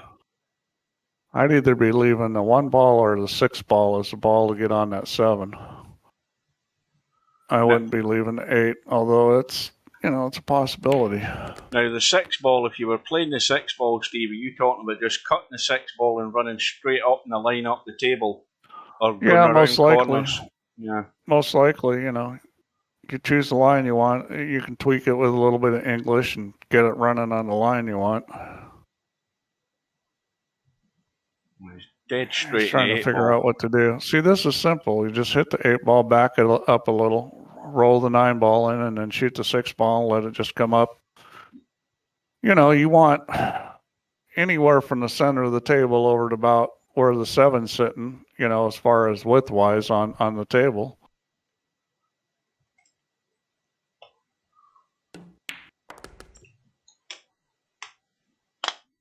He's going to go this way, which is fine. It's just, if you get a little funny on this 8 ball, it can get difficult. I don't think he likes the angle he has in the 6, but this isn't hard. You just take it all the way down to the other end rail. I mean, that's one thing I think a lot of players don't do enough is when they get too thin like this, don't go to the other rail. And because of that, he's left himself really bad on the 8. He needed to hit that with some speed, a little inside, and go down to the other rail. And, and here we go again with this break shot. Which I will say, guys are having better success with this than I ever have had in real life. But, again here, if you don't hit the 5 ball on the high side, who knows what's going to happen.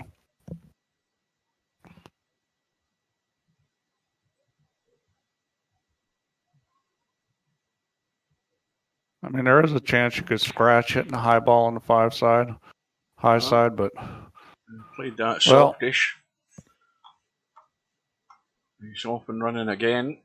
Yeah, well, I mean, the VP rack really breaks good. I mean, that he hit actually on the low side in between the 5 and 3, and it broke and just came right out.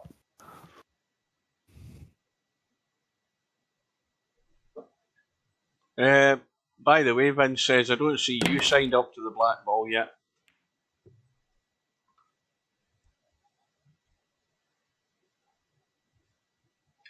I think Bedhead's steering well clear of it as well. I think he's Spectre Dawn. I spoke to him the other day. He can't handle black ball.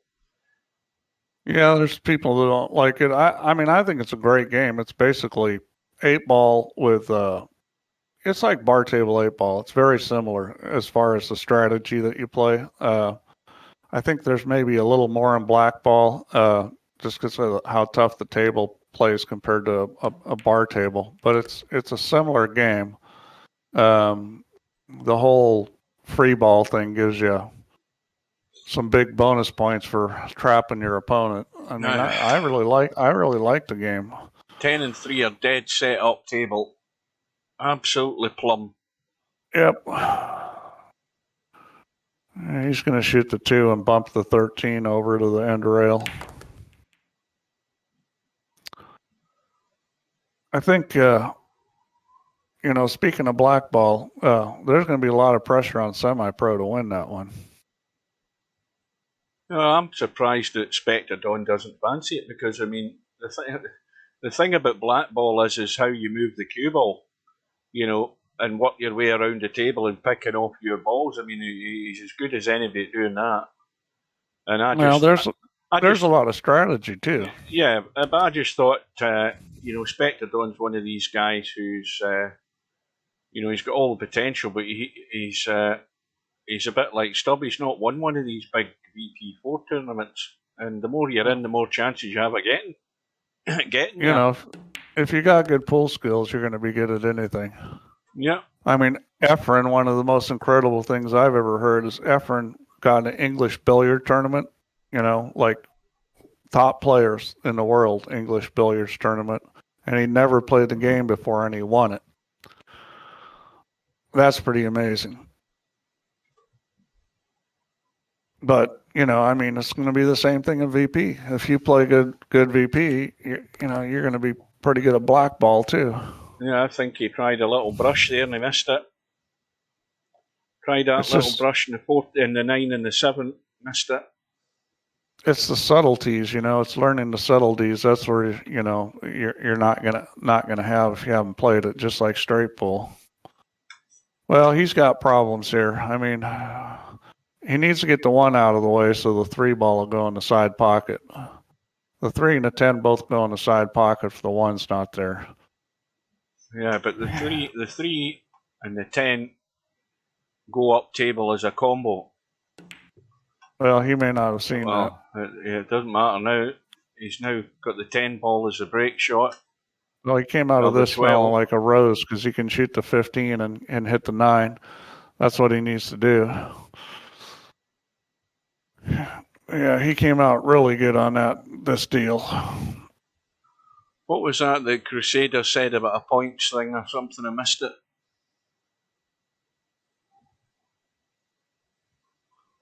Well, I don't think that black ball table plays particularly tough as far as the pockets go, semi. I mean, I can't make balls on VP, and I get on a black ball table, and I don't find it to be that difficult. Now, the snooker table, that's another story. Well, don't forget, black ball table is a lot easier than what it was when VP4 first came out. Yeah, it certainly is. We made some tweaks and got it more like playable. So, 2 break balls. Now it's make your mind up time. Run goes to 39? Yeah, this is all Albinario just needs to do. Just keep feeding off Stubb. I think he'll probably prefer the 10 ball, but if you get funny on it, you still got the other one. I'm just waiting in the Control-Alt-Delete comment. How did you code up VP4, Steve? Well, a lot of effort, a lot of mathematics.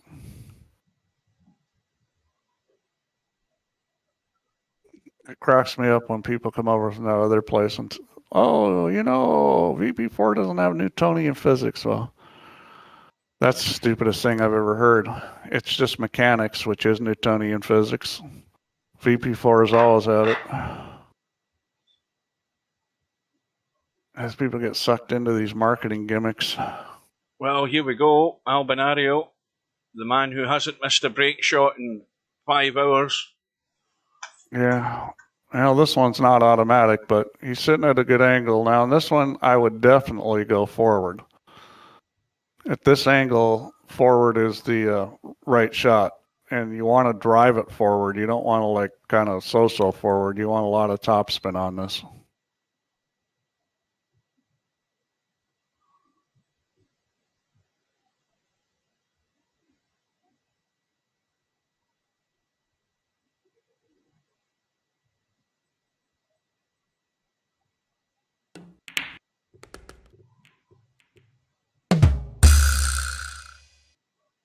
Oh, boy.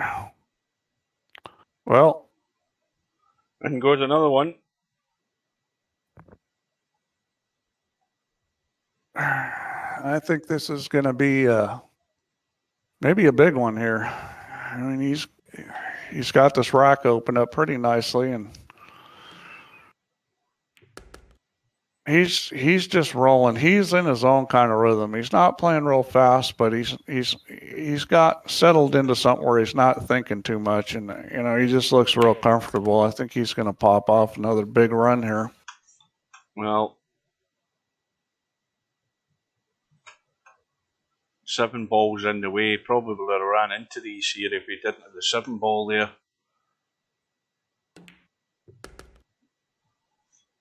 Now he might try it. He's looking at the other options, but I think that's what he's going to do. Got to be careful here, though.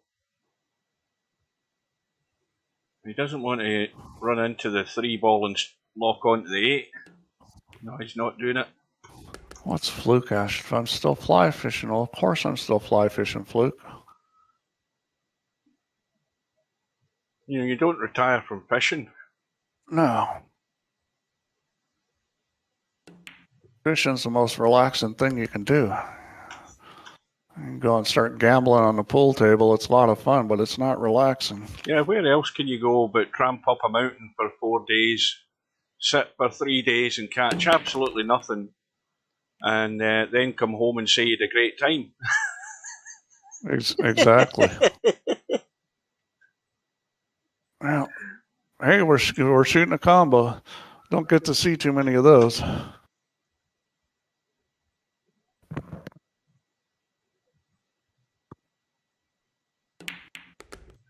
Now, get rid of the 4 or the 8, whatever he fancies, but you take the 4 and the 8 right now. Just come back off it, get rid of it. Yeah, I mean, he's got a decent break ball with a 15. And well, it's another 50. Yeah, when you leave a break ball like the 15 or, break balls out on the side or behind the rack, you really increase your chances of continuing your run. I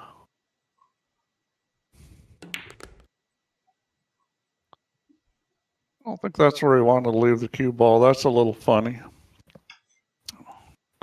He's okay. He's probably going to shoot the 12 and then the 8 or 6.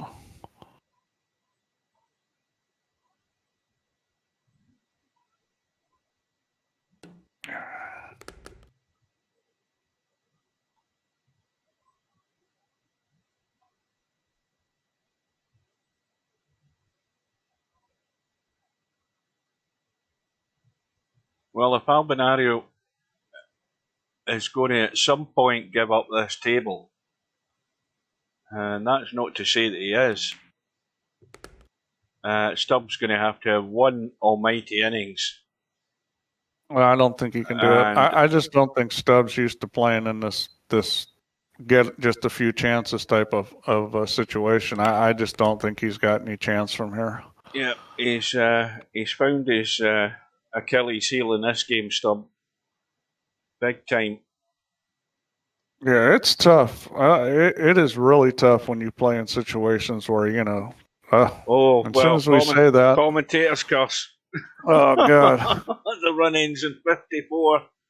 Well, that was just, that was just a drop of focus. That was a simple little shot. This is where, again, we've seen Albinario do these things. I just hope for his sake he isn't starting to do these things. Well, that's just one ball. I mean, it's hard. It's easy to miss some easy little shot. I mean, God, it's... Well, when you think about it, Steve, I mean, how long was that? I mean, it was a run of 54, but how long was that in time? Was that maybe half an hour, or what? Was it something like that?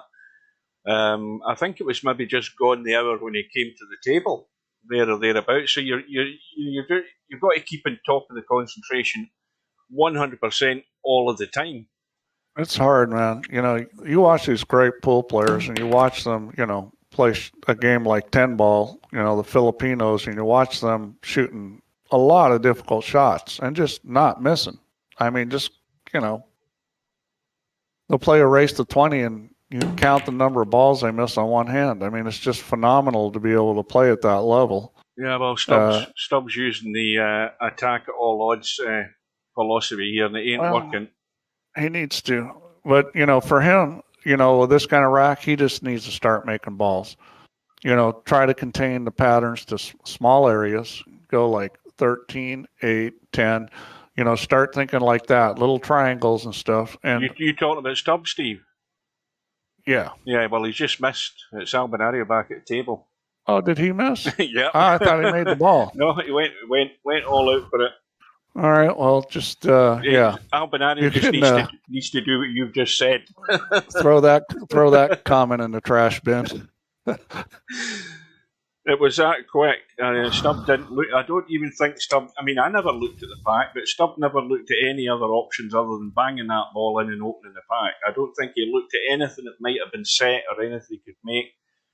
Albinario's going to take a little break, and we'll have a short interval. No, we won't. He's back. I think Albinario's just missed the shot, so he's replaying it to see what happened.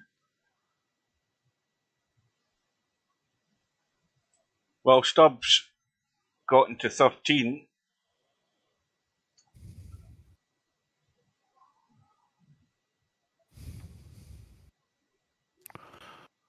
Yeah, well, now Albin's going to sit here and pop off another 50 or more. Sometimes getting a miss like that will kind of energize you to, refocus. Yeah, I think emptying his bladder probably will do that as well. That's probably another way to keep focus. Yeah, that may have been the problem. It's like you're sitting there delaying doing that. Next thing you know, you're distracted and either pissing your pants or missing a ball. And speaking of that, I think I'm going to go do that. Yeah, take care of business.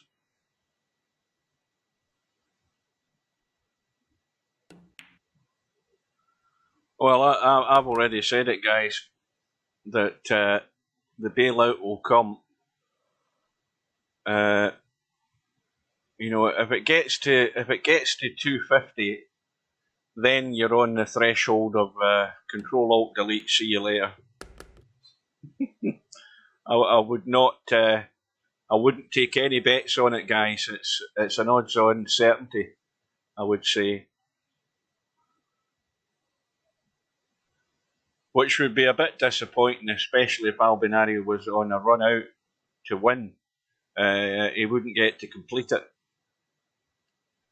Well, he won't get to complete it because that's what will happen. He'll pull the plug.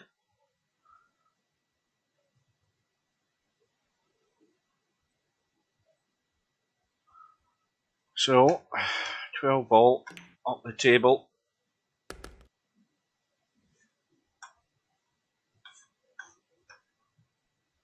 Well, he gets rid of the 9, he can get to the 4.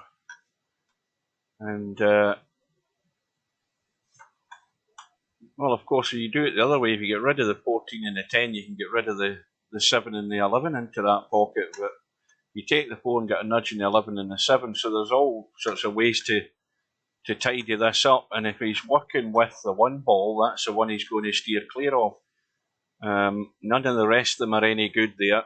So he knows exactly what he's got to avoid. He's got to avoid going anywhere near his 1 ball and picking his way through what's left.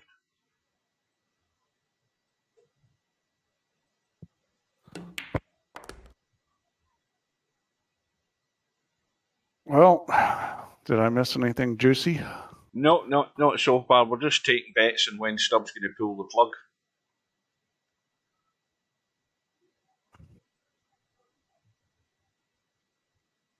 I think semi-pro, now it's now looking at semi-pro has been very generous when he gave Stubb 20.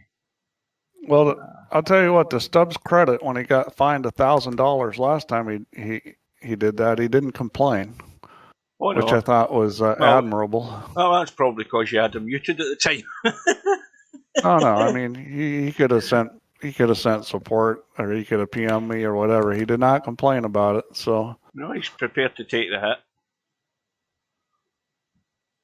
In fact, now that you've mentioned that, Steve, let's have a quick look at this. Well, assuming Stubbs going to be the runner-up,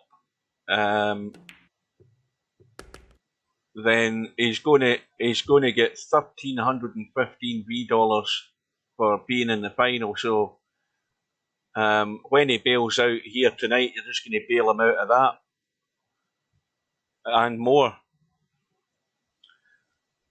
Right. yeah, but it's a war of attrition, and the next time it'll double again to 4,000. So I mean, eventually he's going to run out of money.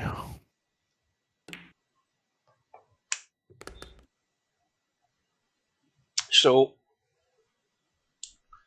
break shots in place. How many times have I said tonight that Albinario hasn't missed a break shot yet? Well, he hasn't got there this time. And look at this Albinario. How lucky is Albinario? No, that's not lucky. That 4-9's super easy. Oops, that's not lucky. What the hell's happened here? Hang on a minute, guys.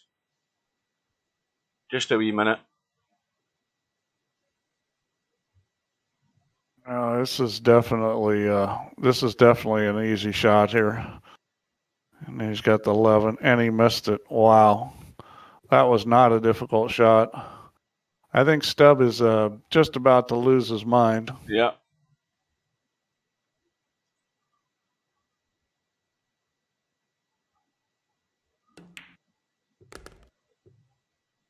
Well, I noticed that Stubb hasn't got any hair in his photograph, and I'm sure if he did have hair, he wouldn't have any by now anyway. Yeah, I think that's probably an accurate statement, because I'm sure he's got bruises in his forehead where he's been bouncing them off the keyboard. Well, we knew that this had a chance of being pretty one-sided. I'm kind of surprised it's this one-sided, but Albin's played really well, and Stubb has not handled this well. Hey, Bedhead. Yeah, but Albinario's made 2 mistakes in the last hour, and Stubb scored 2 points from them. Yeah, I mean, he didn't take advantage when he did make mistakes. Bedhead is here for revenge of the Swede. Bedhead's not in the black ball either. Come on, Bedhead. You got to join the black ball. It's a great game. I just thought I'd mention that.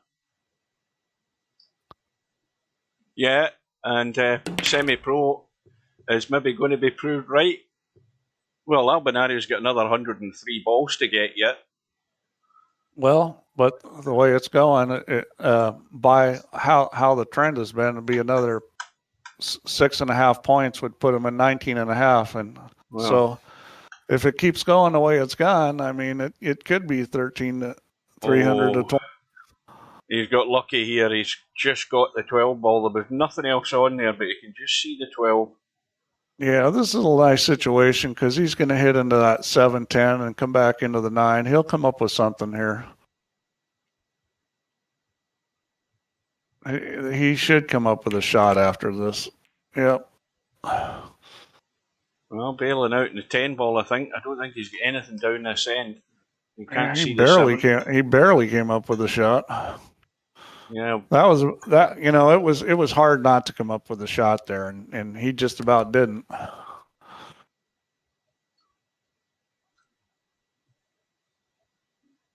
course, you'd enjoy blackball, Bedhead. There's a lot of strategy in it.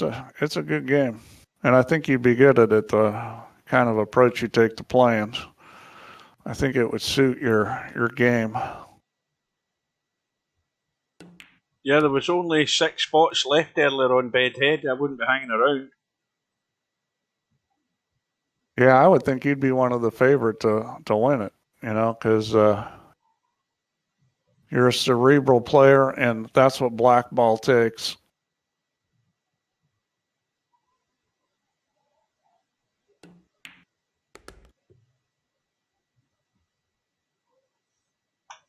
Now,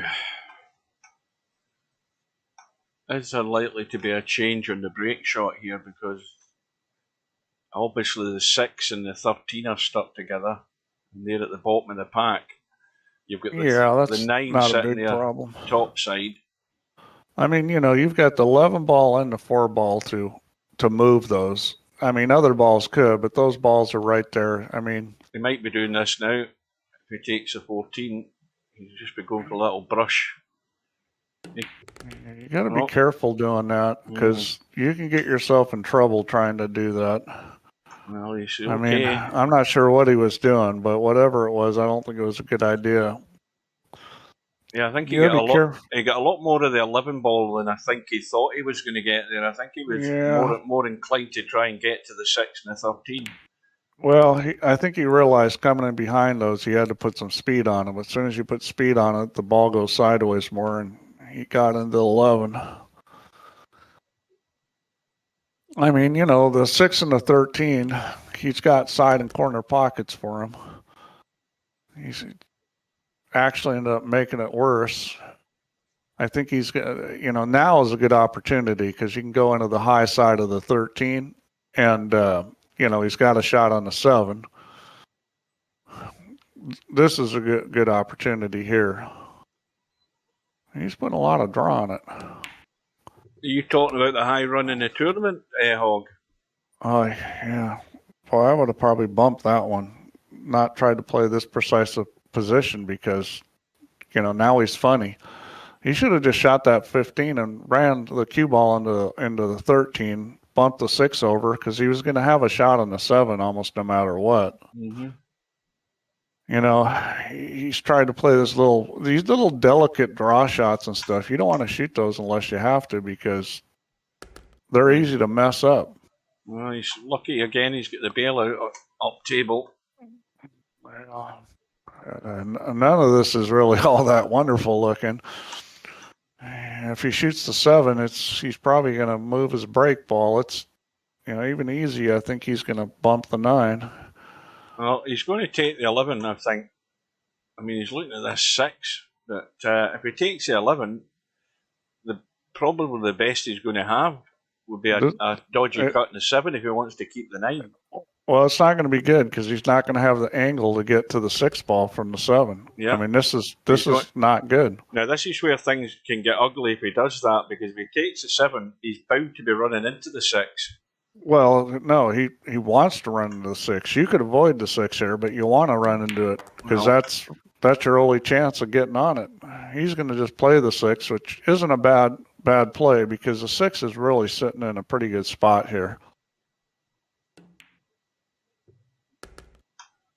He's going to draw this back.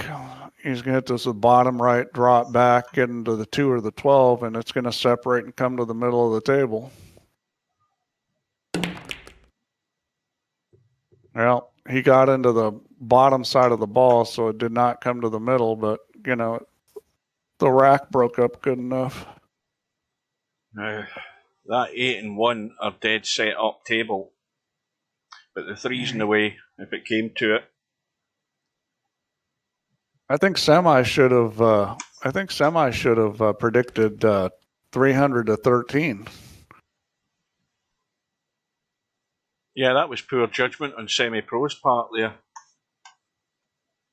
Yeah, that's dead set, that 8 and 1. So if he gets rid of the 3 and he gets into problems, he's got an emergency bailout up table. He doesn't need to get into that 8 and 1.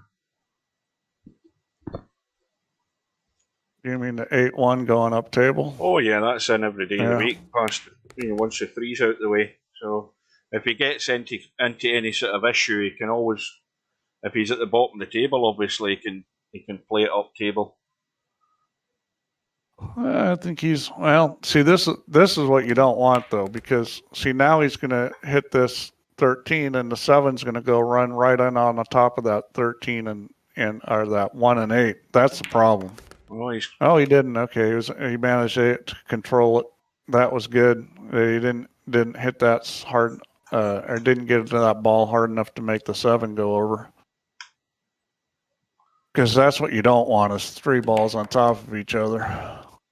Yeah, 100% that goes in every day of the week. That 1 ball. So I wonder whether he's going to try and move them. He may right here. Nope. I mean, He might I don't now. like moving them from that angle because you just get a lot of double kisses. Same thing here. It's just going to double kiss. We hit it there. Yeah, Right he hit side it good. of the one. Yeah, he hit it in the right spot. Yeah, Albin is playing really well, and he didn't think about that a lot or anything. He just knew where to hit it, and that's just showing somebody that's in control.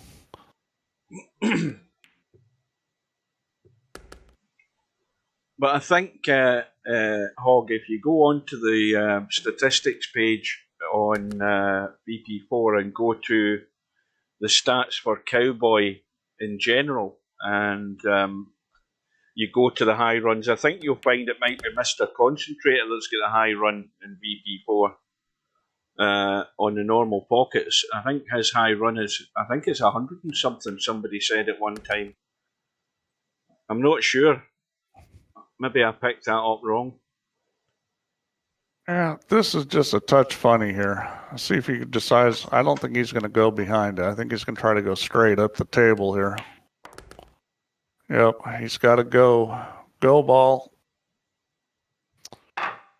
Yeah, I'm getting confused because the high run is what was made in the straight pool tournaments last year, wasn't it? That was a funny little shot he had there, and he did not handle it well. Yeah, he needs a bit more angle than this. Now he needs to get lucky. I don't think he has. Yeah, he's got the combo. He can back at the 11. He can shoot the combo. Oh, what about a 1, 2, 3, 4 ball combo with the 2 on the side? The 13 ball, 5 ball, 1 ball, 2 on the side. The 7 off the 14 looks pretty good. I don't think anybody's going to shoot those kind of shots. Mind you can't get to the 13. Well, 11 ball. 11, 13, 10, 7, 14. Oh, you're looking at that combo. I'm looking at the one into the side. 13, 5, 1, 2. Yeah, that one's sitting pretty good too. Yeah, I'm looking at the carom off the 14, but if you're playing one pocket, you're shooting that all day. In straight pool, it's a lot harder to shoot because the ball doesn't go in. You just spread the rack out for your opponent. Well, it's called a 6. Yeah, that's probably what I'd shoot. I mean, I don't think this is a hard combo. The tendency is to hit this 2 fat and hit the 6 high. You need to cut this 15 a little bit more than it looks. Yeah, he's cutting it up to the left. Played it well. And perfect. Hit it perfect. That was right in the center of the pocket.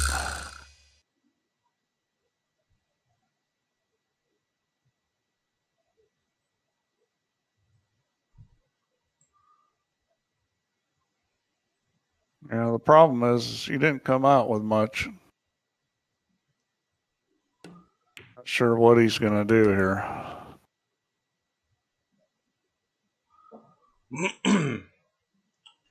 Now then, I think the shot you saw there, that 2 ball, is still available. Yeah. It looks like it's going just a little high, like it's going to hit the titty on the high side.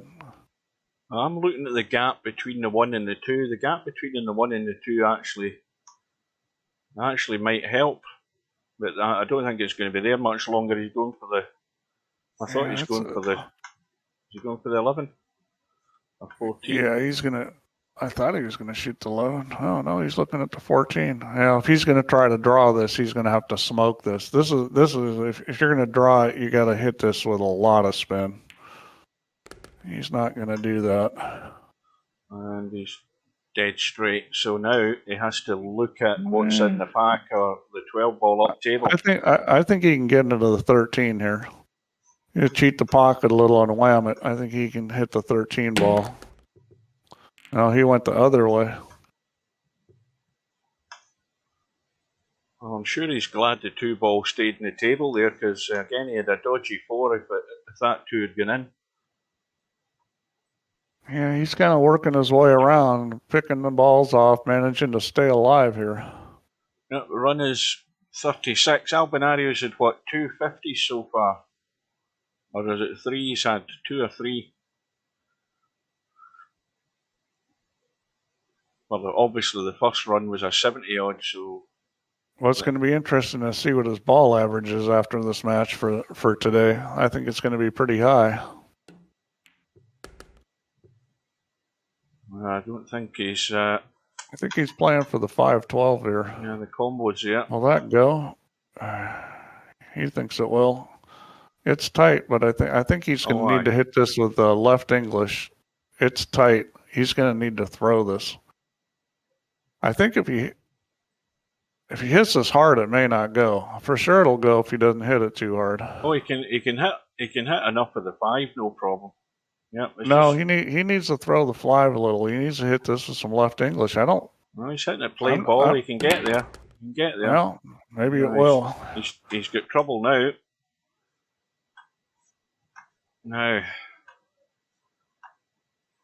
Yeah, it's just kind of stuck in the rack.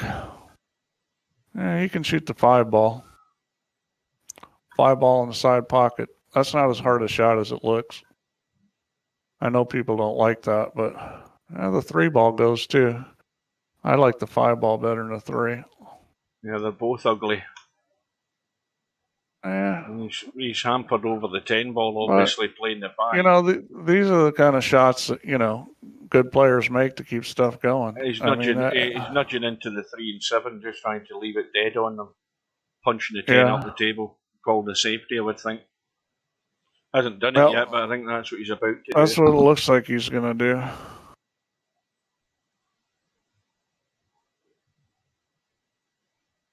Well, he's now back looking at your other option, Steve. He's in a... Oops, hang on a minute. Yeah, he's going to shoot the 3. I mean, this isn't a bad shot.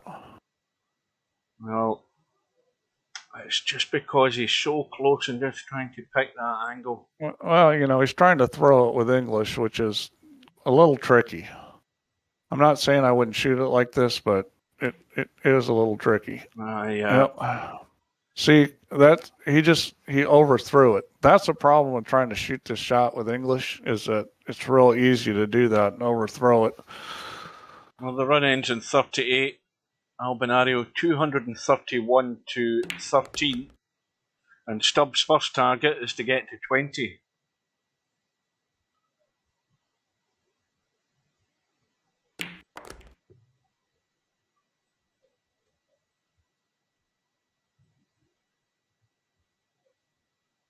And he's not really got an ideal break ball.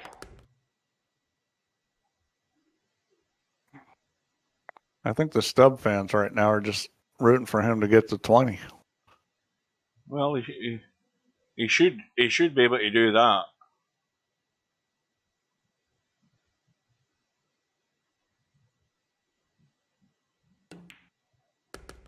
Well, it's a chance to be a hero and run a couple hundred balls and get back in the match, but I don't think he's got the game to do it. I mean, his best option would be to pot that 10 ball, lock the cue ball into the pack, and have ball in hand in the kitchen for the 8 ball. He could work with that as a break shot. Yeah. Yep, that's not a bad idea, Hugh. Yeah, I mean, he could have get down onto that 10, killed the cue ball in the pack, up there, ball in hand, and that would have been him. So now he's going to have to get on the narrow side of this 5. He's funny here. He's going to have to go behind it, I think. Either that or he's going to have to hit this real hard to get it to stun up table. He went with it real hard. Yeah, well. And he lost control of the cue ball. Yeah, I mean, if this was me, I would be chickening out here. I'd just be running for cover. Oh, I'd be shooting this every time. No, I'd be The thing about this ball is you don't have to hit it real hard. You don't have to come up with a shot either. Yeah, bank the 3. That's probably what he's going to do. See if there's anything in this rack. Yeah, he's going to bank the 3 ball. Yeah, nothing doing there, so. It's not a hard bank shot. Hit this with a little bit of low and some left English and suck it back and play shape on the 10-7-2. Well, Stubbs in 21 at the moment now. This is a pretty standard bank shot. Somebody Yeah. that plays banks or can bank, they're never going to miss this ball. Oh, he hit that really easy. That was a surprise. I would have drawn that back because it guaranteed you get a shot, but he's okay. He's got a shot on the 13.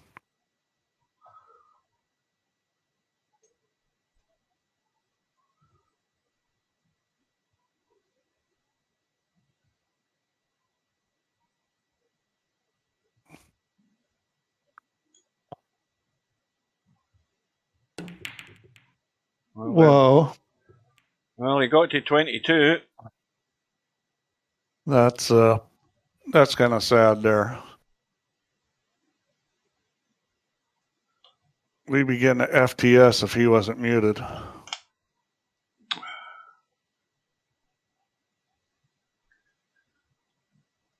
Well, not only has Stubb not run any balls, he's missed more silly shots than Albin has. Albin's really only missed one silly one.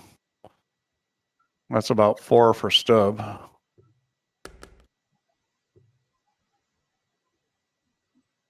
Well, this is Stubbs' worst nightmare.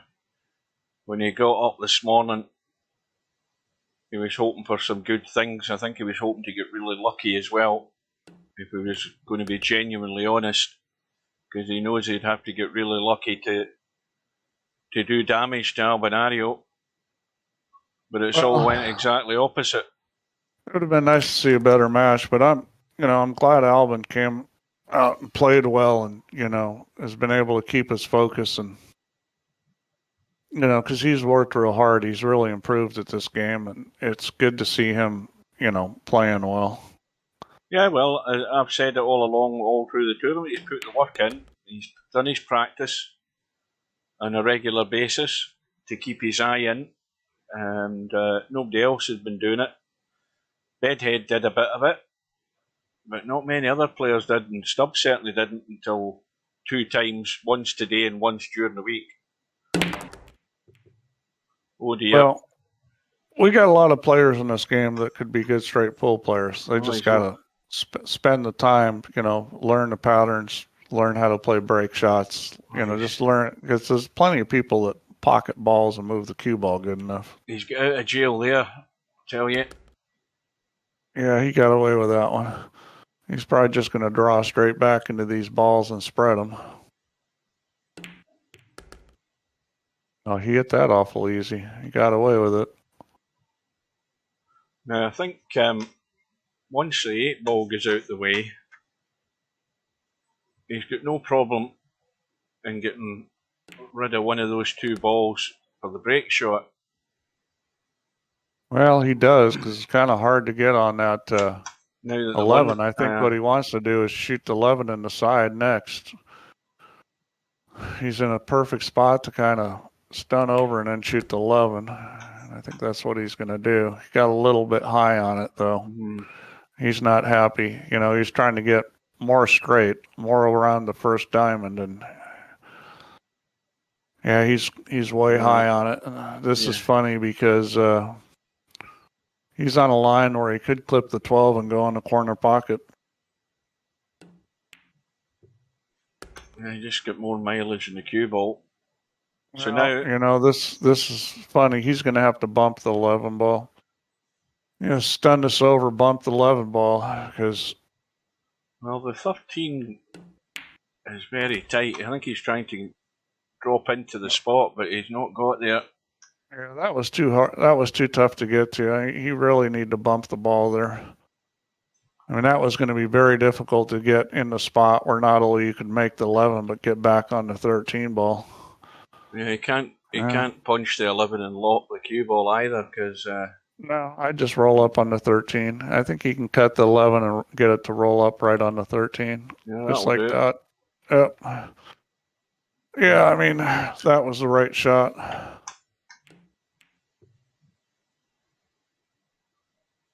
Well, Albinario might well just call the bank here. No, this bank's no good. It's too tight. You got to hold it too much. Yeah, he won't have a shot, though. That's the problem with it. He's going to thin... Well, he is calling it. I don't like this shot. Well, it is probably far enough on the rail to go. You've got to really hold this. He's going to hit this easy. Get it to hold. You know, this is a shot that the only way you can make it is hitting it easy with a lot of draw left. Try to get the cue ball out of the way and really hold it. If you hit this hard, I don't think it'll go. I think what did he do? Did he uncall it, or is he still got it called? I think he just cut in the 13 and that's what I thought. That's what I thought he'd do in the first place. He's just going to play safe. Just keeping it safe. He's probably going to give up a bank right here. I mean, most likely he's going to give up a bank doing this. But well, if you can feather this thin enough, I mean, and come back over to this side. No, he's hitting it with right English, which is for sure going to give up a bank. It'll give up a cross-side bank. I mean, if he hit it with left English, okay, now he's changed his mind. Now he's looking at left. Oh, he's called the 11. ball up there? Yeah, he did call it, yeah. Called it in the top. Well done. What a shot. Andy's got a break shot. That was pretty impressive. Not the best, but it'll do. That was a pretty impressive shot he just pulled off there. Yeah. Yeah, I think he can get into the rack here. It's going to be way over at the 7 ball, but I think he can get into it. No, he's going to just catch something that's better than nothing. What's he going to get next, though? Oh, he's got the 1 right now. Yeah. You might want to shoot the 12 and get more angle on the 1. He's not going to. I mean, I'd probably shoot the 12 and stop it or back it up just a little bit. Because doing this, I think he's only going to knock the 6 out. I don't see how. Well, he's going to try to draw it. This will be interesting. Yeah, that was just not enough angle. Well, he's going to have to shoot the 6. Yeah, he should have shot the 12 and then shot the 1. Because get himself some angle on that thing.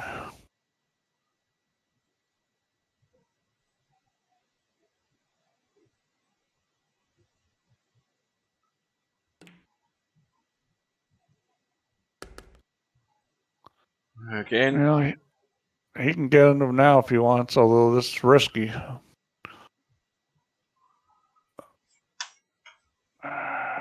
He may not come up with a shot here. This is going to be a chance. I think you're right, Steve. Oh, he's got nine on the table. He could have come up with a shot, but he's got a shot. Yeah, he's got the 9 up table. I mean, it was that kind of shot where it was going to be hard to spread the rack and good chance of getting stuck. Well, this is similar to the shot Stubb had. A similar line and tight. I bet you Albin makes it. I think he's looking like he's going to try to throw it again, which I don't like, but I do throw these sometimes. It's just, I think you're better off not trying to throw it. Well, he's hitting this with inside, so he's doing the opposite. This is the right shot. Yeah, he's getting up the table with the cue ball. Well played. Yeah, that was the right shot because, you know, that's the shot that's really required to get the cue ball in a good spot. And a lot of guys wouldn't have shot that. That was really well played. Well, Albinario is 52 away. And Stubb is, he's in another country. He's in another Stubb's on life support. He's on life support. Way too lucky. I was running 50s and 60s to practice to this is bullshit. Oh dear. Give the guy some credit. Well, there's a possible break shot going. That 4 ball looked pretty good. So he's looking for a little nudge.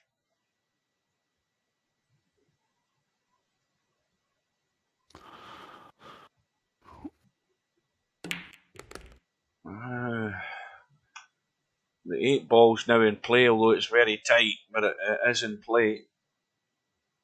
Yeah, it's outside the rack. You could use it.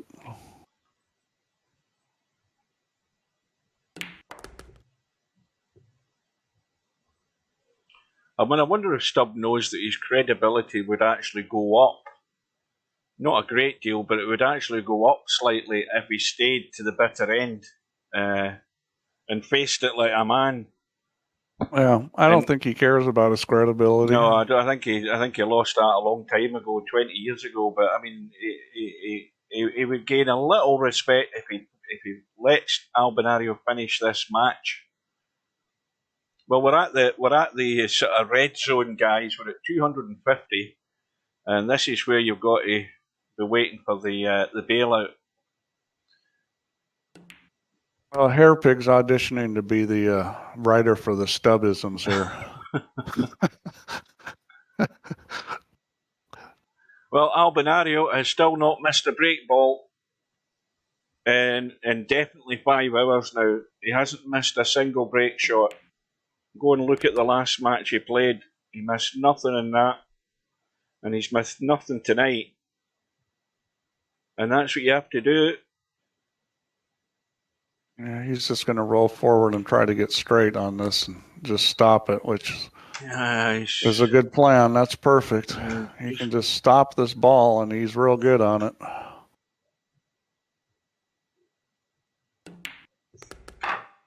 That'll do it. Now, this is the shot I'd shoot with low and right. That's a great break shot.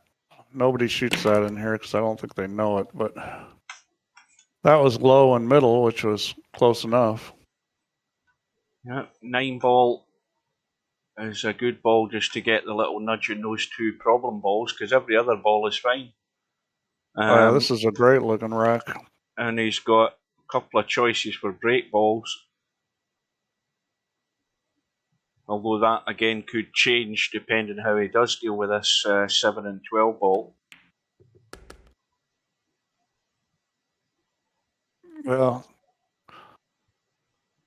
if this ends up being 322, that's pretty close to Semi's prediction. And yeah, well, I'm glad I've got it in video. That's all I can say. anytime anybody, Stubb starts bragging in the lobby or talking about nukes, all they've got to do is just type back 300 to 22. Post a link.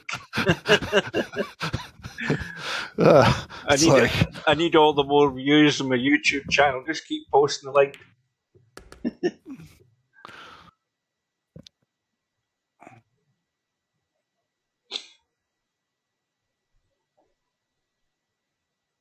Yeah, if there's ever a time to say a nice plan, this would be it. Well, I know one thing. It this been like a scene out of The Hustler where this was happening in The Hustler. That you'd see the guys, lighting their cigarettes and sort of wandering out the building.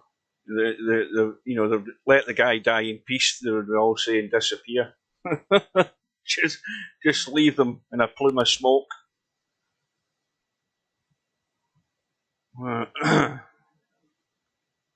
Albinario's Minnesota Fats. And Fast Eddie's getting a whooping. Minnesota Fats didn't play that well except for one pocket. That was his game. He wasn't that strong in other games. I'm talking about Jackie Gleason, though. Yeah, Jackie Gleason was actually a decent pool player. He was like maybe about a B player, he was a decent player. He had some clue of what to do. Paul Newman couldn't hold a cue. Neither could Tom Cruise. But they're actors. They held it well in the film. Well, I know that I think it was Newman that wanted to do his own shooting in the movie, and the director was shaking his head, and the pool player. I don't remember who did the shooting for that. I don't know if it was Butera or not. I mean, Butera did most of the movie shoots in Hollywood for years and years and years.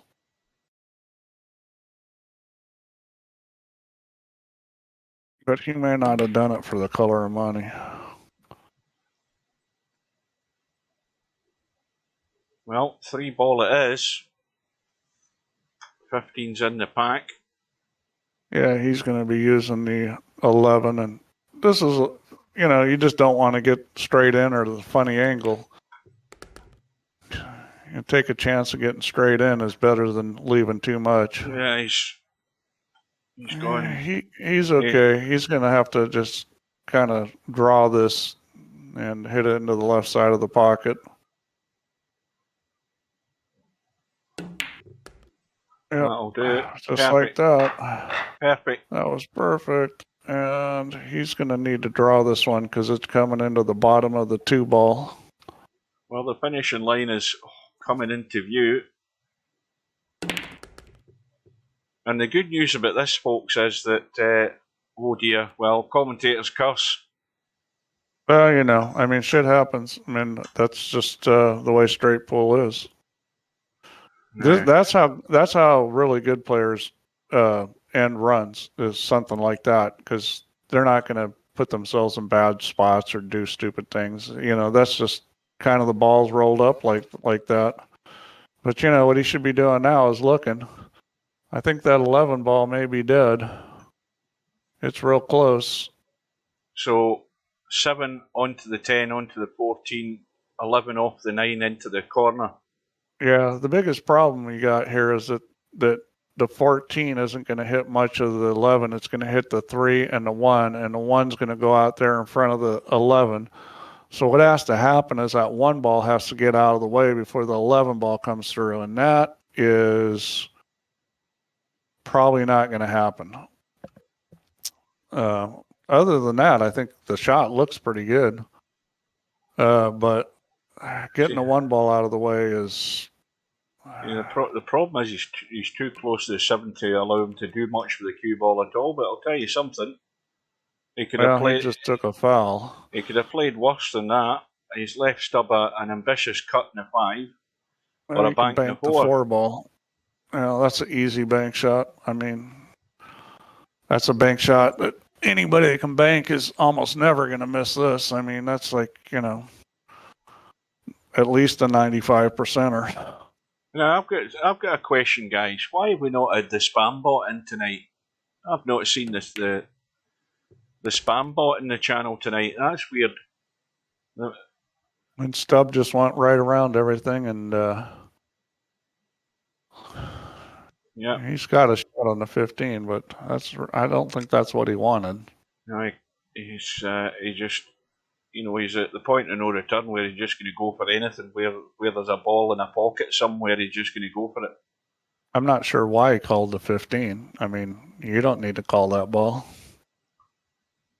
Well, we know. Maybe he's just in a daze right now. Yeah, we know what he's going to try to do, and I think he's got lucky.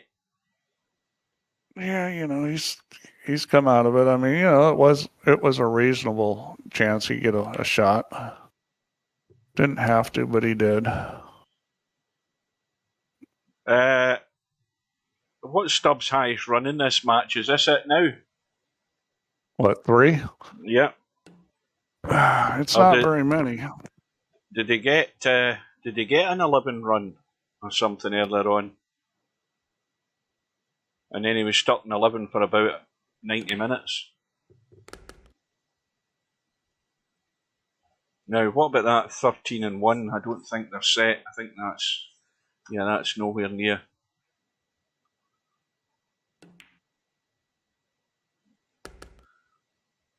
Well, this will be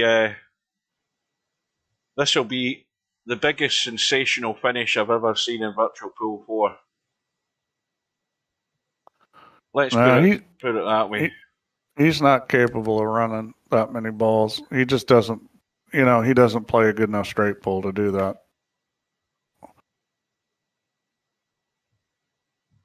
It's just, if he runs 50, he's doing good. Yeah, I think he was hoping for a little brush there, and he didn't get it. He's going to have to cut the 6 and get the nudge. Yeah, well, that's not the angle you want to be coming at it. I mean, he's got a chance to come up with a shot, but that's not the angle you want to come at it at. See how that cue ball just died stone dead on the 12. That's right on a touching ball. That. Yeah, well, that was just not the way to come at those, but he got away with it.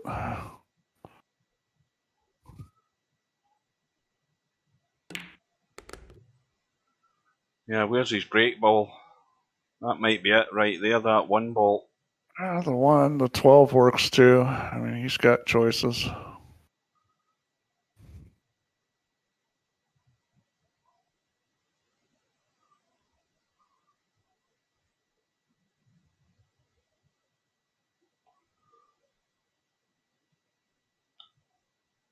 Well, you've got the feeling that this is just delaying the inevitable. This Albinario 29 away. Yeah, I mean,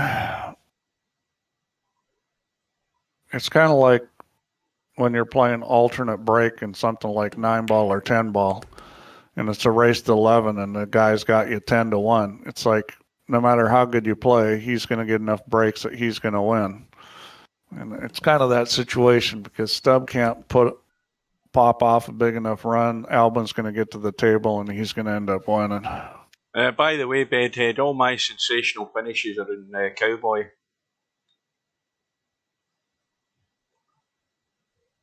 Oh, don't Hairpig's using multi-syllable words in the chat. Well, Albinario has got perfect shot just to get on the break ball. And Stubbs' high run for the match is 12. I'm pretty certain it is. Unless somebody's been keeping notes. Yeah, I was tired that night. I could only play Cowboy in the mornings on my days off.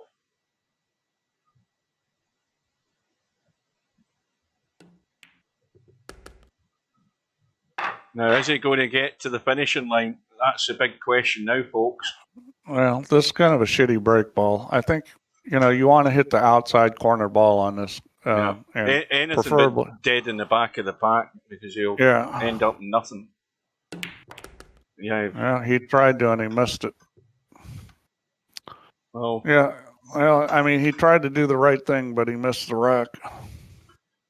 All it takes is hitting that one ball just a little bit thick, and even though it goes in the pocket, you've ended up, missing the ball, the outside ball.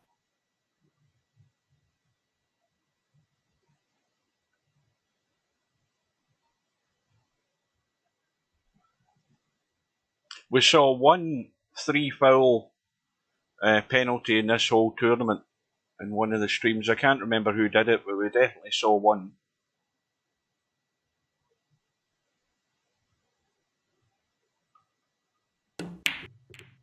Now, Albinario called the 6 there, and that's just stupid, yeah, this is Albinario getting generous time, folks. He should have just rolled into the top of the rack. I'll tell you what, you'll never see a. A pro would never do that. Never. No, there's no way. They're going to keep their foot on your neck. They would never do that. Yeah, Albinario could give away. I mean, Stubb could get to 50 here. It's not time to get silly. I mean that's just silly. Yeah, I would have took a point there, lost a point, and just locked it onto the top 2 balls. Yep. Well, no, you can roll it up on those top 2 balls and get a ball to the rail too. I mean, it's not that hard a shot, and it's got a pretty high percentage chance of winning or of working. I mean, it was a lot better shot than what he just did. Yeah, I see your point here, Pig, but that wasn't the way to do it, though, because he's now delaying the inevitable himself, Albinario. Yeah, now he's got to watch Stubb run 6 balls. So... You never know. Maybe he'll pop off at 30 or something and be here for another half hour.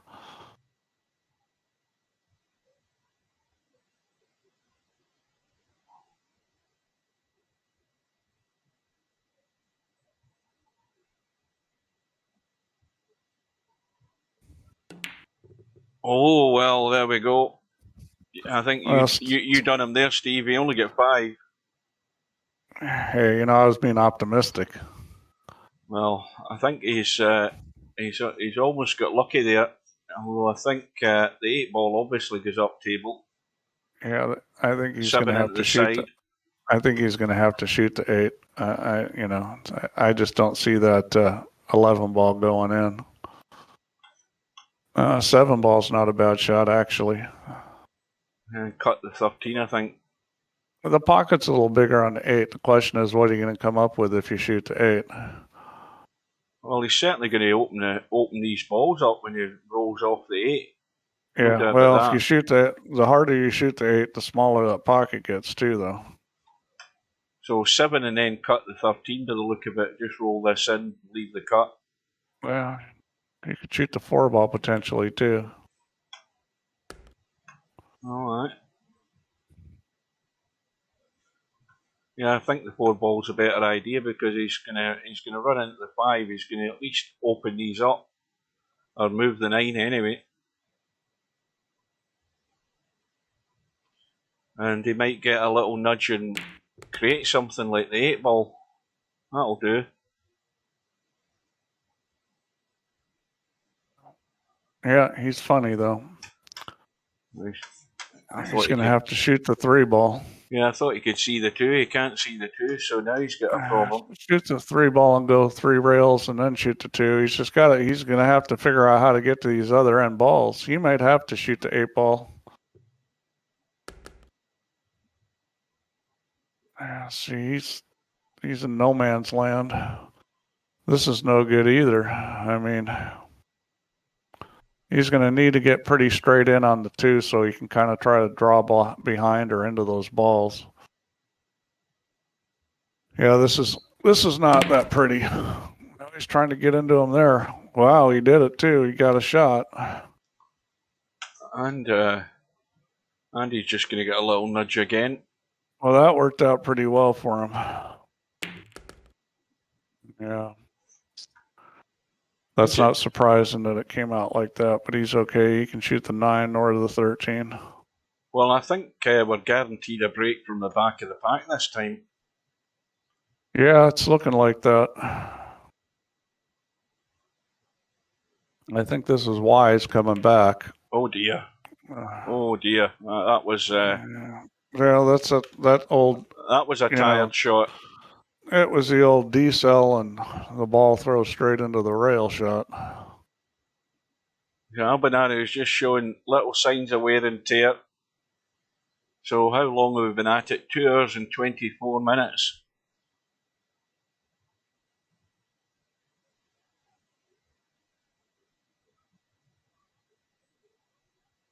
And Stubbs not got an awful lot to get excited about with this table.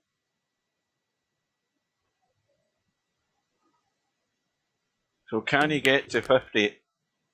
He's going to have to play the bank in the 2 or the cut in the 5.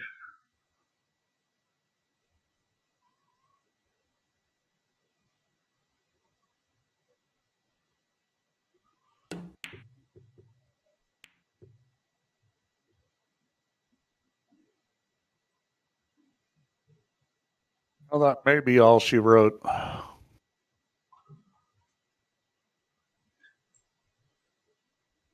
I think he's going to leave the 9 ball as his break ball here.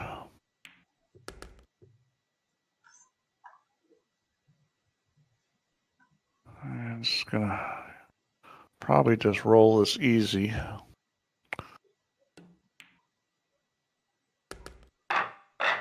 Well, now he's got a better chance of getting the corner ball this time than the corner 2 balls. Oh, yeah. This is sitting good here. You can put some speed on this one. I'd pump up the draw and put a lot of speed on it. I don't think you miss that 3 ball if you put speed on this.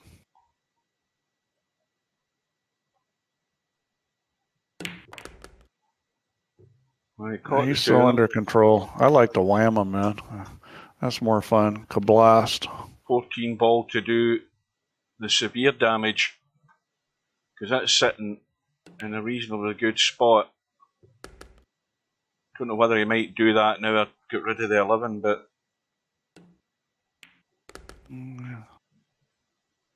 He's too high on this 13 ball. I don't think he's going to like that. Yeah, he's now what's he going to try? He's dead straight in the 14 now. That's no good. Maybe the big draw shot. He doesn't like doing that, but I think he might do it this time. I think it'll hit the 1 and then come back into the 6. He needs to just really crank this thing up. This one needs to be hit with a lot of speed.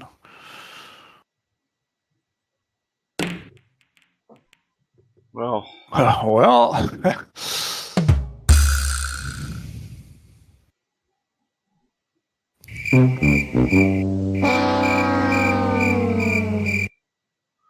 He hit it with a lot of speed, but he didn't make the ball.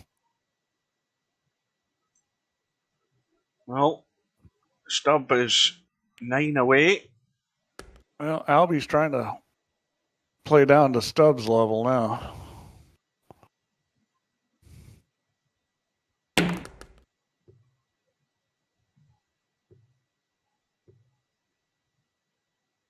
Stubbs just getting silly now. Well, he's going to take the combo, I think. Nope. 15 ball and then going for a hit.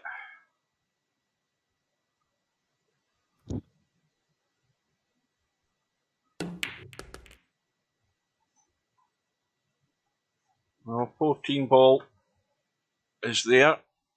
It's on the mark. Albin's trying to make sure that all the people in the UK stay up past their bedtime. Well, I mean, I don't know. I don't care when this finishes, but it's certainly not going to finish as late as I anticipated it could have finished. We could have been here for another 2 hours yet. It's still been actually in the game. Easily another 2 hours. Well, Friday night 9 ball still going. Yeah, I didn't even get a chance to see how many were in. There was about 6 or 7 when I checked a long while ago. Well, it's still going. Larry just beat One Pocket Slim 4-0. Oh, so the 2 heavyweights and the 1 loss side again.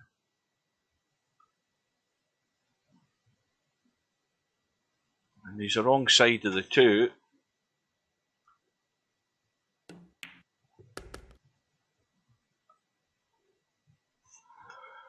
So, well, Albin's just being a nice guy. He should just finish this thrashing. Yeah. Get it over with. I think he's sort of slightly lost interest in the fact that there's nothing coming back from Stubb. You know, for him to refocus. Yeah, first time you're up big in a match and you do this and you lose, you'll never do it again. You never do it again, exactly. You know, but had this been tighter and things started happening for Albi, then it could have been an interesting finish, but well, what Stubb got to, he's on 50 unless he scratches.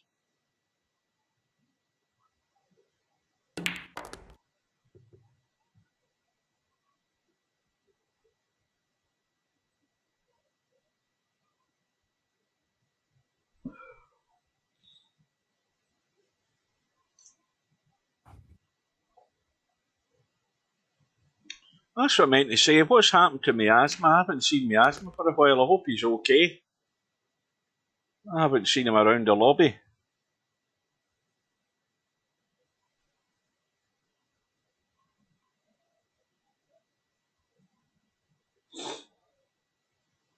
I don't think his problem's keeping focus here, big. He started shooting some screwy shots and just going into I've won mode and not caring. By the way, Slim, did you tell Steve what Stubb did during the week against you in two separate tournaments that the both of you were in, and you got Stubb in each of the tournaments? Tell Steve what Stubb did in those matches.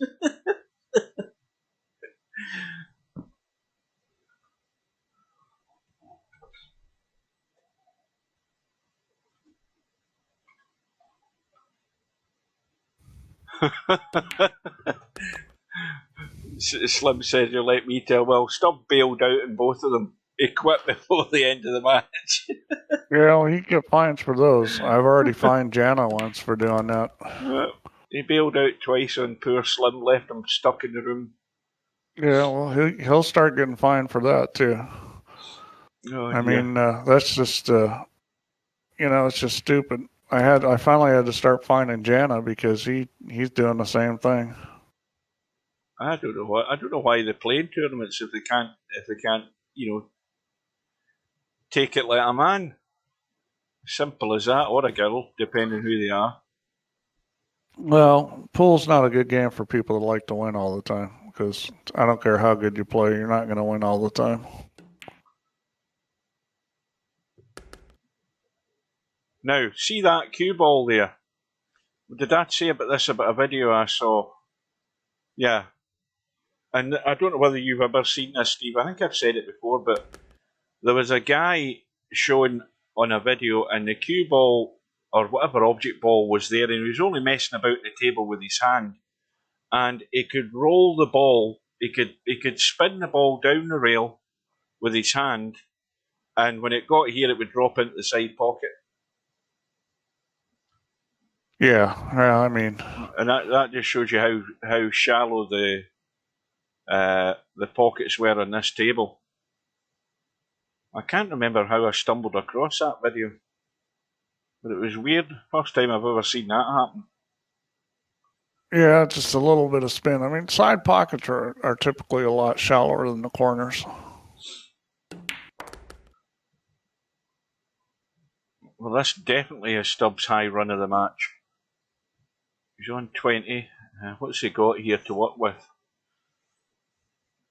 Well, I mean, he's got the 5, the 6, the 1. All of them are doable. The 5 or the 6 is probably better.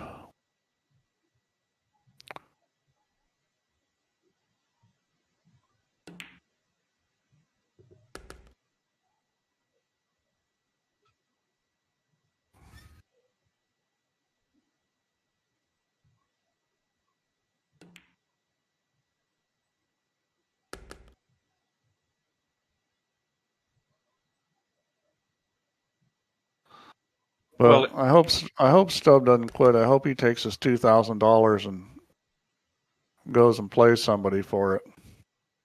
That would be a lot more productive use of the 2,000. Well, the thing is about this tournament is, as soon as this tournament's over, none of these guys will be playing straight pool again until it comes around again. Well, that's kind of a shame. I mean, I'll tell you what straight pool is great for is practice by yourself. It's a wonderful game to practice by yourself. I mean, I haven't played straight pool with anybody for probably it's probably close to 10 years now. But I get on the table and play straight pool on a regular basis by myself because it's good practice.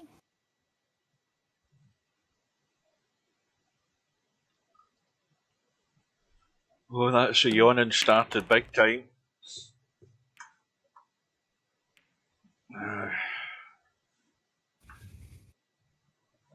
Five ball, then possibly the 8 ball or the 12 ball to follow. Nope, he's going for the 8. Yeah, he seems to have gotten himself in a little groove because for a while there he was missing just about anything. Oh, maybe he'll run a few here. I mean, he's at 27.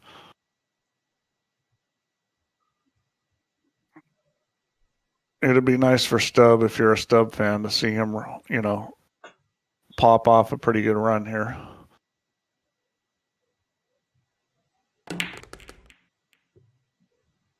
He's doing his thing again.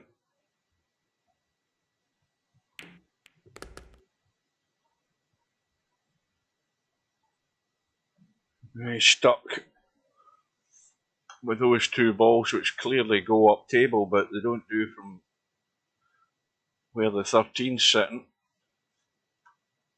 Now that 11 would be tightish into the side to get good on it. He's probably going to try and nudge them. Nope. And he's threatening to go pear-shaped here. Yeah, he's sitting kind of funny. He's lucky he's got the one ball.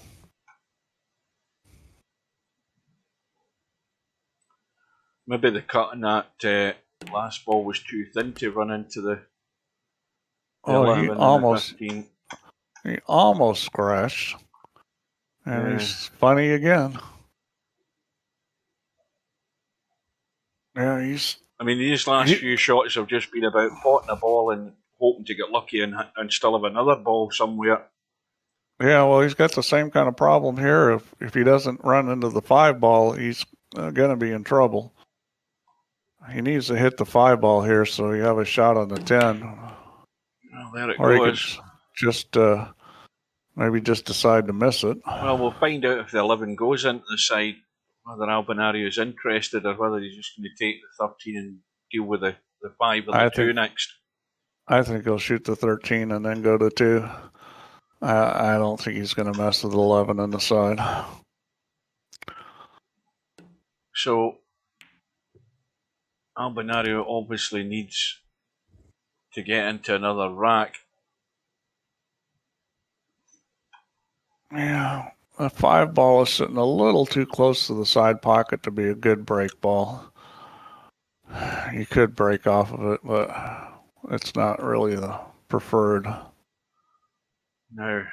position. I mean, he could just pot the 2 and roll down below the 13 and the 15 and the 11. Yeah, I think he's going to hit the 3 no matter what. So I don't think he can do what you're saying. He's going to hit the 3 ball if he tries to go forward. Yes, he is. So now Albinarius, he's going to be struggling to get out here. Yeah, 10-3, and then he can get behind him.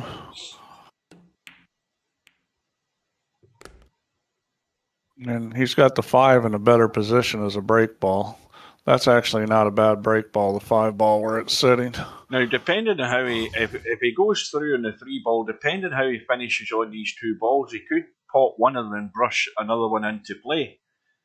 You got to decide whether you're going to bump him or go straight behind him.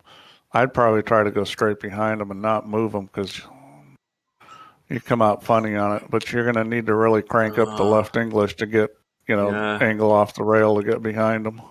Yeah, I think he's trying to move them. Looks like he's trying to get into them right now. Yeah, I'd be trying to go behind him. I just, moving those, you're just taking a chance. Yeah, that's a good shot. Because there's no chance there, the worst thing that's going to happen is you're going to get a little funny on the angle. And this angle isn't bad. He can just, roll forward and shoot the 11.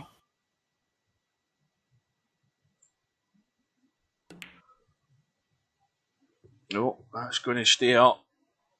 Well, Stubbs left with the same problem to deal with this. He's limping home. Well, that 5 ball is actually a pretty good break ball. You just got to get yourself up into the kitchen, and then it's blast away, You just run the cue ball into the top 2 balls in the rack.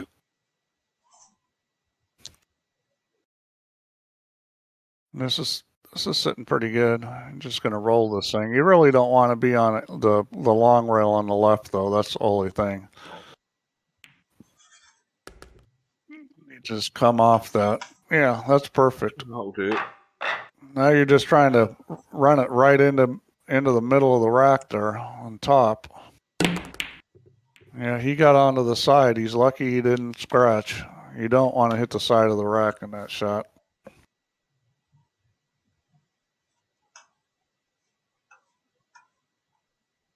And he didn't come up with a whole lot. Well, I think he's going to be shooting the 7 or the 13. All right.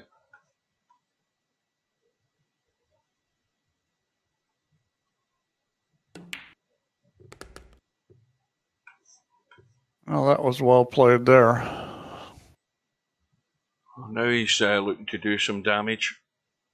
As long as he can get through that gap and hit Yeah, the 12 and the 4. you need to hit that hard to get it around the 6 ball. No, He's not even going to mess with it. I'm not Well- sure what he's doing. well, I mean, I don't know if he's on the 9, but the 6 certainly didn't go.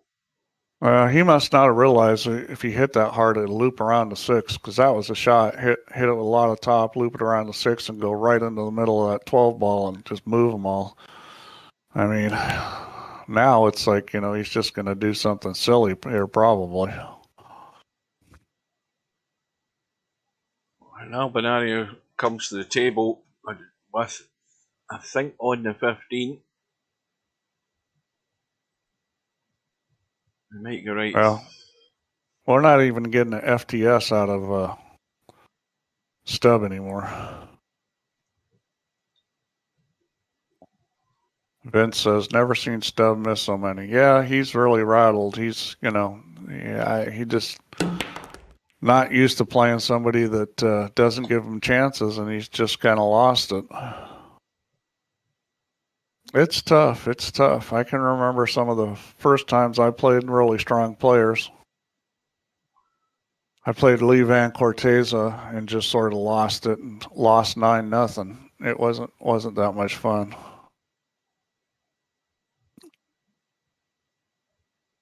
Yeah, but that's a top end pro you're playing, Steve. When you're playing somebody like that, you don't expect to be getting much in the way of gifts. Well, I wasn't looking for gifts. I was looking to play good, and I didn't. Yeah. I mean, I've beat guys like that before. I mean, but if I play good, maybe I don't win, but maybe it's 9-6, 9-7. But when you lose 9-0, and I probably got to the table 5 or 6 times. I mean, it wasn't like I didn't get to the table. I just look at I didn't handle it well. Look at Trump. I mean, there's Trump. When he won. How many matches did he win in the US? Was it the US Open? How many did he win? He won 2 or 3 matches. Then he came up against. I mean, and let's face it, he played players that most people had never heard of. Yeah, Probably good amateurs, and then he comes up against the one world class, 9-baller that he could meet, and he meets Jason Shaw, and Jason Shaw just sent him packing. Jason Shaw's, his bad game is probably good enough to beat Trump, but when he didn't give Trump too many chances, I played Shaw, I don't know, it was 3 years ago in Derby, in Banks, and we had a pretty good match. Ended up losing 3-2. I played pretty good, I just didn't play good enough. I don't play that good at Banks, and neither does he really. But, a bad game for him is still pretty good. So Albinario is 8 away from yet another virtual pool title to his name. Yeah. And here's a little nudge. I think he just wants to hit this with a little speed and run into the 3 ball. I don't think he wants to hit the 12 3 ball. Well, he hit the 12. He got away with it, though. He'll take it. He's got 2 break balls to decide. Yeah, he's going to shoot the 3 up table, which I think is good. 4, so there's 1, 2, 3. He needs another ball. To 8. I'd probably shoot the 3 right now. Go 3, 6. Maybe 3, 12. I don't like leaving that 12 ball. He's trying to decide what to do here. It's taking a little more time here. Maybe he's going to really try to finish this match at this point. I've just realised we won't be able to see the stats for this match, will we? Because Stubbs actually played Albinario twice in this tournament. So it'll be an amalgamation of the 2 matches that they've played together, won't it? Yeah, we don't have the option of doing a single match. So Stubbs, the stats are pretty flexible, but they're not that flexible. Yeah, Stubbs high run. What was it he got there early on? 25. in that match against Bedhead, and his highest run for the tournament is 60. And he's not really. I mean, everything that Stubbs done tonight's brought whatever stats he had all the way down. I can guarantee that. Well, he way underhit that. He way underhit that. So, well, he needs maybe just a teeny bit of left English here and come straight up the table for the 6 ball.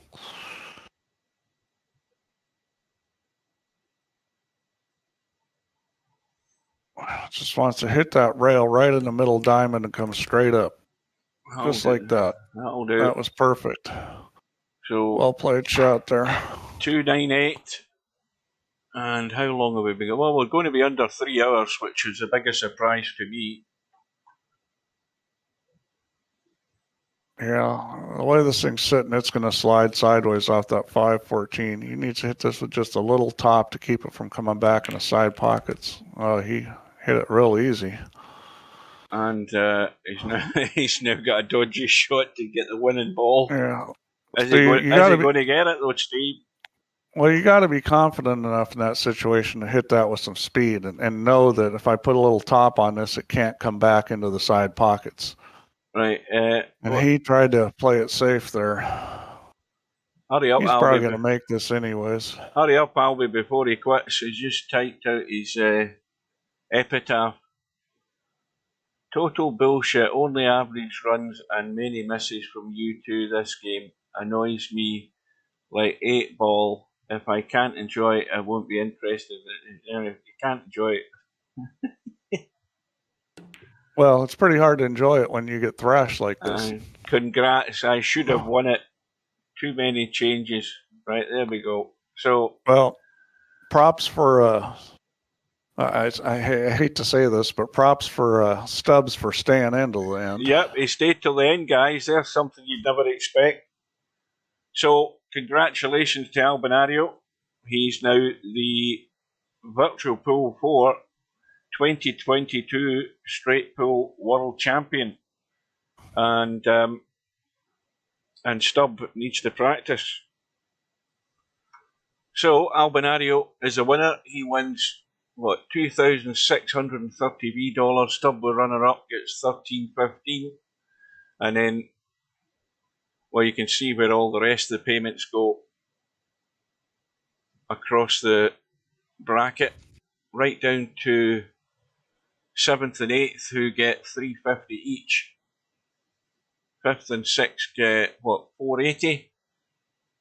And 4th place gets $655. And 3rd gets $875. Now, back to the event. Let's look. And of course, the other thing is, congratulations to Mr. Fox, because he is the winner of the high run. And he gets $300 $. Sorry, no, he doesn't. In fact, what's going to happen there? There isn't a high run prize, is there? There's only a high run for anybody that makes a 50. No, there was supposed to be. I think I'll throw him a $500 for the high run because he should get something for that. Yeah, there was supposed to be, and I probably just didn't mark it down. Yeah, I'm looking to see. Yeah, it's anybody who got a 50 got $100 $. So there's, I think there's 3 guys. There's a number of those. Yeah. Let's have a look. Event stats, straight pool stats, longest runs. So. Mr. Fox at the top with 87, Albinario with 85, Bedhead with 71, Hairpig with 67, Stubb with 60, and MC Clarkey with 6. No, I've got that wrong, didn't I? No. MC Clarkey with 57. That's what it is. So there's 1, 2, 3, 4, 5, 6 players are in line for those bonus $3. And then the next run after that was, 48 or something, Tommy. What else in the stats we want to look at? Average run, points per turn. I mean, right. Albin should be way ahead on all of those things. Well, Albinario, 16.9, almost 17 as his average, and that is 10 above anybody else Yeah, that's pretty impressive. in points per turn. The average run, Albinario at the top with 23.6, and then again the nearest was Bedhead on 16, and then Stubb is back there on 12 and a half, Tommy on 10. You know, that's so, a dominant tournament by Albin.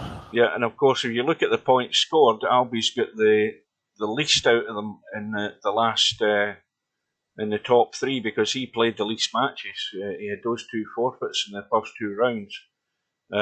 Well, he was also in the winners bracket, and he's in the winners bracket, of losers. course. So, and Stubb an 1,163 point score. So everything points towards Albinario in terms of the stats. So you can't argue with that. So he was dominant. He almost got the high run. Don't forget in that hot seat match. So you cannot argue with the stats. It's there in black and white, guys. So now the next thing is you have got, how many days is that now till Thursday? 5 days or what? That's the wrong one. Hang on a minute. That's the one. We've got the Virtual Pool Black Ball World Championship starting on Thursday. I don't know how many spots are left in it, but there can't be many. Albin's not signed up for it. Albin, you need to sign up for that. Is Albi in the chat? Has he come in? I don't think so. Well, anyway, well done to him. Unlucky to Stubb. He certainly had a bad night, but well done to Stubb for staying the distance this time and not bailing out. I think he's feeling the pinch, Steve, with the fines. I think that is beginning to hit home. So, well, all that remains for me to say is thanks everybody for watching. Thanks to Steve for his company during the tournament. Yeah, thank you, Hugh. And everybody stay safe. Take care. Yep. Thanks for doing all the streaming, Hugh. Yeah. It's been great. I enjoy it. I say it's all there in the archive if anybody wants to look at them. That's what they're there for. So I hope to see you again, guys. And if you're not in Bedhead, get signed up. Well done, Albinario. You deserve to win. But again, you started doing numpty things at the wrong time. Letting Stubb off the hook. You got to nail that foot down on his throat. But it was just a matter of time before you fell over the line. But well-deserved winner. And better luck next time, Stubb. You're still to win one of these.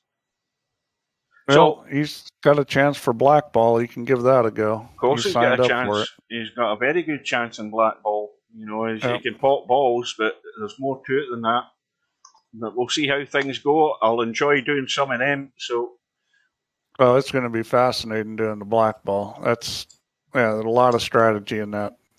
We got Mal signed up for black ball, so that's something else. I mean, Mal is. Well, Mal signed up, but it's never a guarantee he's going to play in it. He's too busy doing other things, and he may or may not play in it. But it'd be great if he plays. I love watching Mal play. He's one of my favorite players to watch. Yeah, I sent a message to now Keith's game is black ball as well, but I sent a message to him on Facebook. I've had no response, so I don't think he's interested. But he's still got I'm not sure he ever got VP4 running on a system. He was having a lot of trouble. Aye, that's true. I never ever heard the outcome of that. I might as well send him a message and ask him if he ever got it sorted. But that's for some other time. So until then, guys, I'm going to bid you good night. I'm going for a quick coffee, watch a bit of the news before I go to bed, and we will see you again soon. Thanks to you, Steve. Take care, everybody. All right. Good night, everybody. Good night, all.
No bar, no pinball machines, no bowling alleys, just pool. Nothing else.